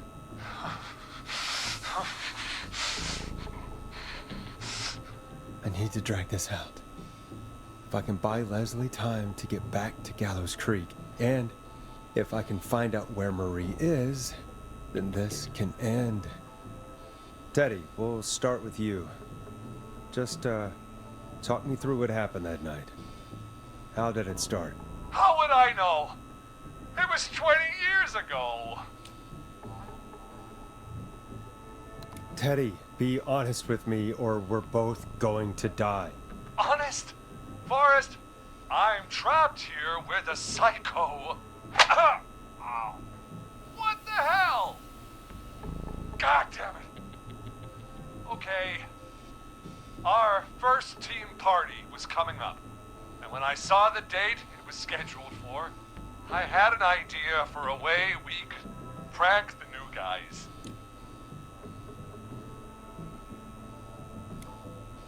I understand that kids in Gallows Creek know tonight as Whistling Night.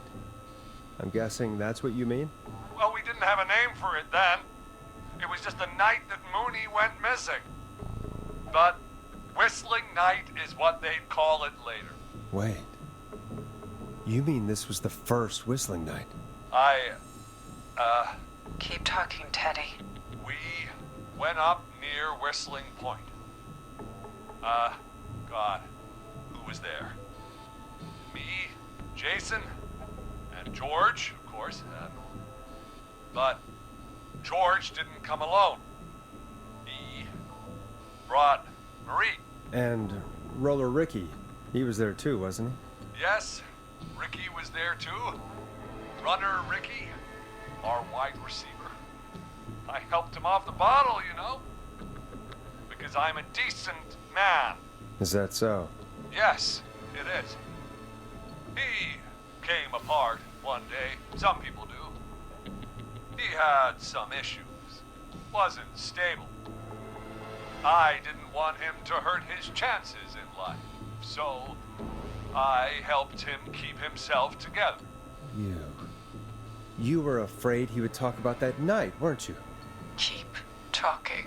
About midway through the night, we put the prank into action. We looked up at the trees and saw Jason there. Bloody, like he'd just been stabbed. And the Whistling Man. Everyone ran, screaming.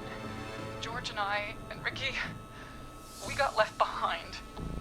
But Ricky was in on it too. I know he was. He and Teddy were as close as anybody. Teddy must have told him the plan.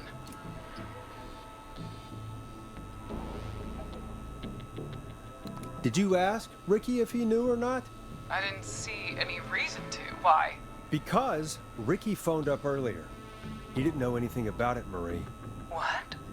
He had no idea what was happening. He said he was as terrified as anybody. Isn't that right, Teddy? You didn't tell him, did you? Ricky never could keep his mouth shut. If we told him, he would have given everything away. But well, it doesn't matter. He didn't run his mouth enough to tell anybody about it afterwards. He's still guilty. It was just a stupid prank. How can you still say it was just a prank? Oh, come on. God damn it! You made George think Jason had been murdered. He thought his best friend was dead. And so tonight you stabbed him for real? It's the role he wanted to play. Jason's still alive, Marie. He was with a friend. We talked her through how to stop the bleeding and got him professional help just in time. Oh. Well, shame he didn't have the good sense to die earlier. He's gonna regret that. Enough about him. Me and George took off running, but somehow we got separated in the woods. I ended up near the bottom of Whistling Point, and when I noticed George wasn't with me, I panicked. And then, I don't know how he snuck up on me, but the Whistling Man grabs me. I scream, and he starts laughing, telling me it's just a joke. I can stall for time here.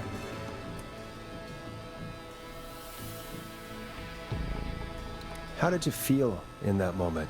I felt like nothing was real. I felt small and confused, and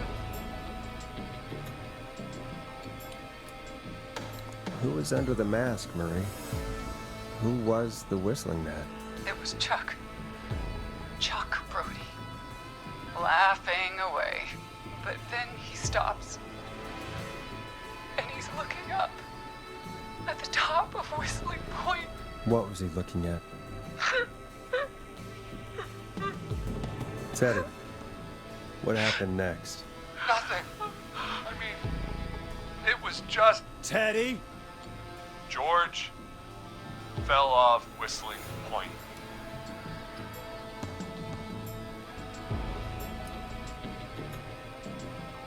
How do you know what happened? I saw it. You pushed him. You were up there. You were dressed as the Whistling Man too, and I didn't push him, God damn it! I just chased him up there, and He kept backing up. When I saw he was about to go over, I reached out. That's what you saw. You liar. It's not my fault. He didn't know it was a joke. If he'd had any brains, he would have realized. Ugh, you bitch. No one's going to believe this. After all you did.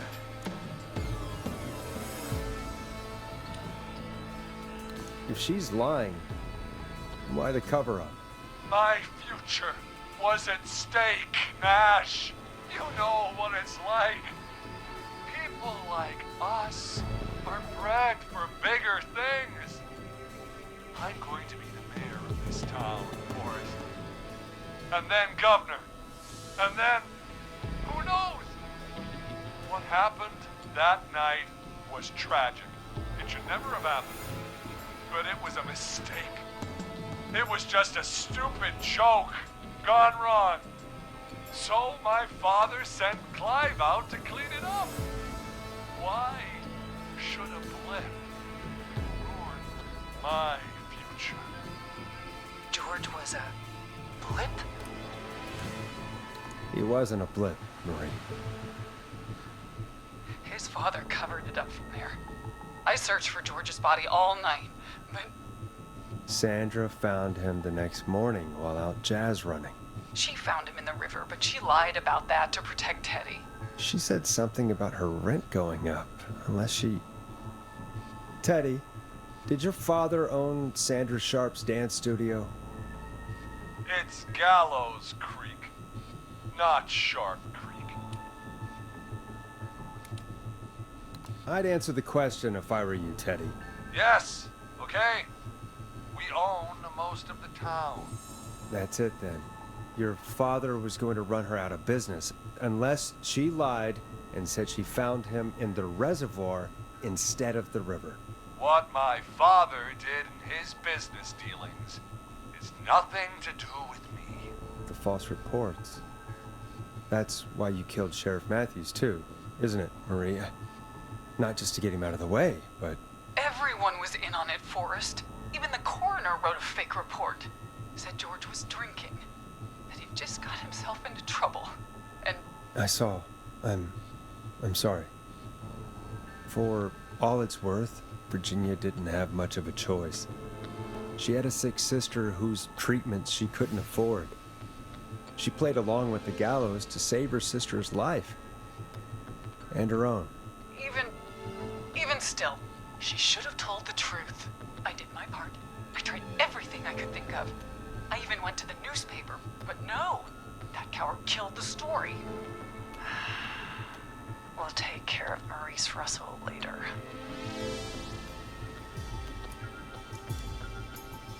You've been through hell, Marie. I'm sorry. You've got no idea. You never should have started. You shouldn't have pushed Mike to a door. You should have been punished. It's coming to a stop. At least for now. Here, where George and I first met, before he joined your football team, was right after he shot the winning throw. Wait a sec. You're at Gallows Creek High, in the gymnasium. That's right, Forrest.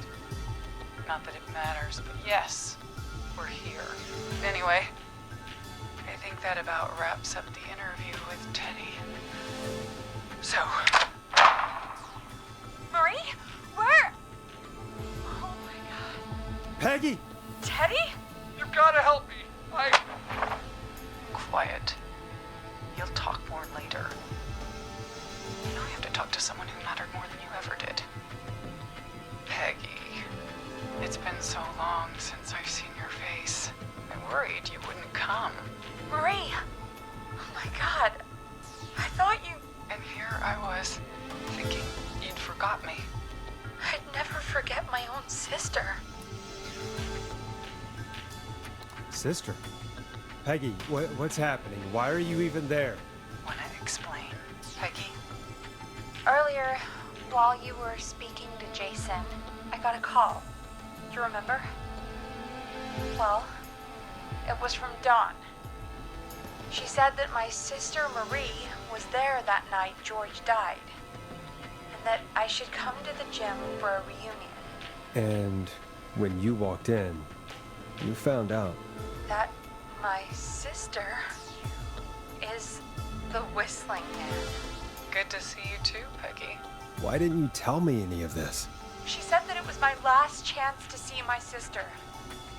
I knew if I told you, you'd try to stop me or come with me when we need you on the radio. And I just... I'm sorry. This has to be a lot for you. What happened to you, Marie? You just disappeared one day. Disappeared? I was thrown out, Peggy. I begged Mom and Dad to do something about what happened that night, but did they care? No. They told me to stay quiet. They only cared when they learned I'd been with George. And Marie, I'm so sorry. I never knew. it's not your fault. Really, it's Mom and Dad I should be seeing right now. But since they're dead and gone, well, I'll have to settle for the next best thing.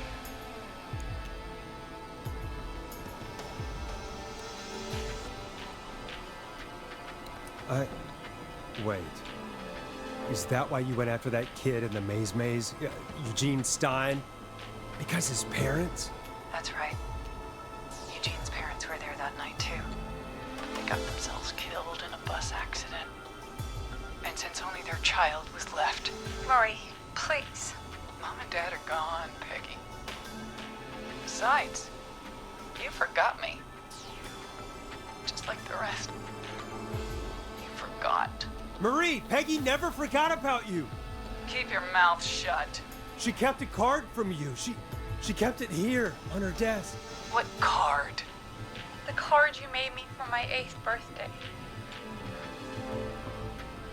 What does it say, then? Happy birthday, Peg. Now you're great and 8. Love, M.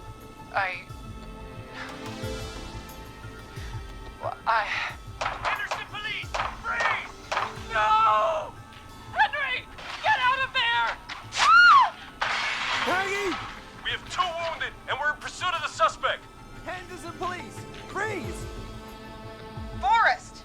Leslie, how's Peggy? She's been cut pretty bad, but we're here now. I'll be okay. God, Marie! Hey, Zara! I need you to look after Peggy. She needs help. Now, we got here just in the nick of time. Where's Marie? She bolted right as we got here. The police are right on her heels. It won't be long now. It's over, Forrest. Well, folks, it was a long night, but we made it through together. I'm gonna head off to go check on Peggy. This has been Forrest Nash.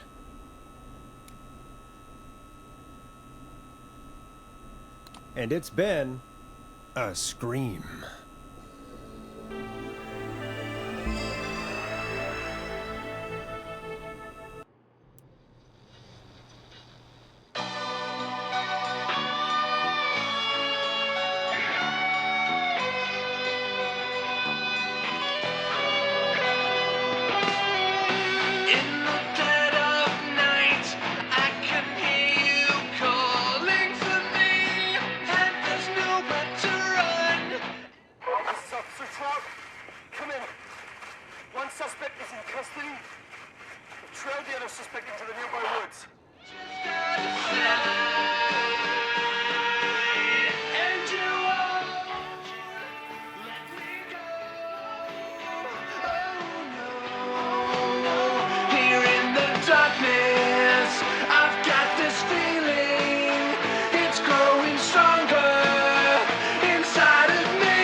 It's a killer frequency.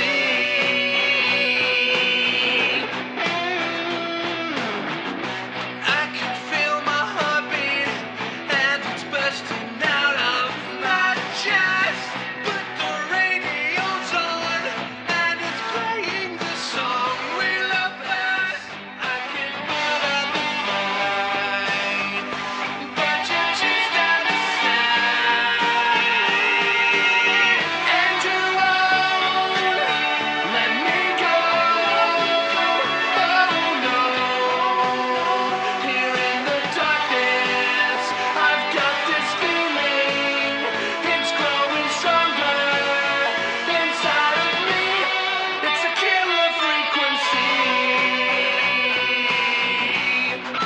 killer frequency.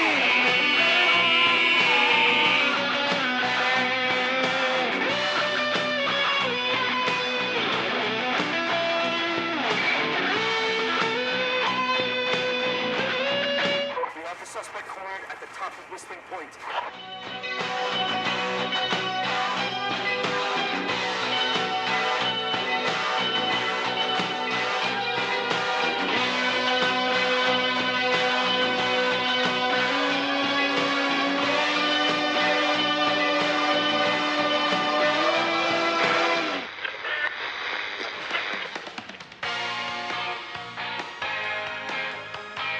Stop! Put your hands in the air! Get down on the ground!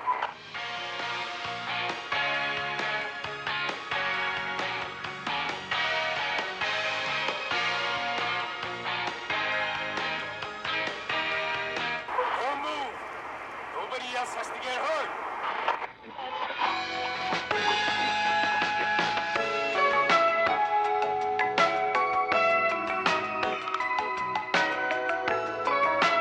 No, stop! Suspect has jumped!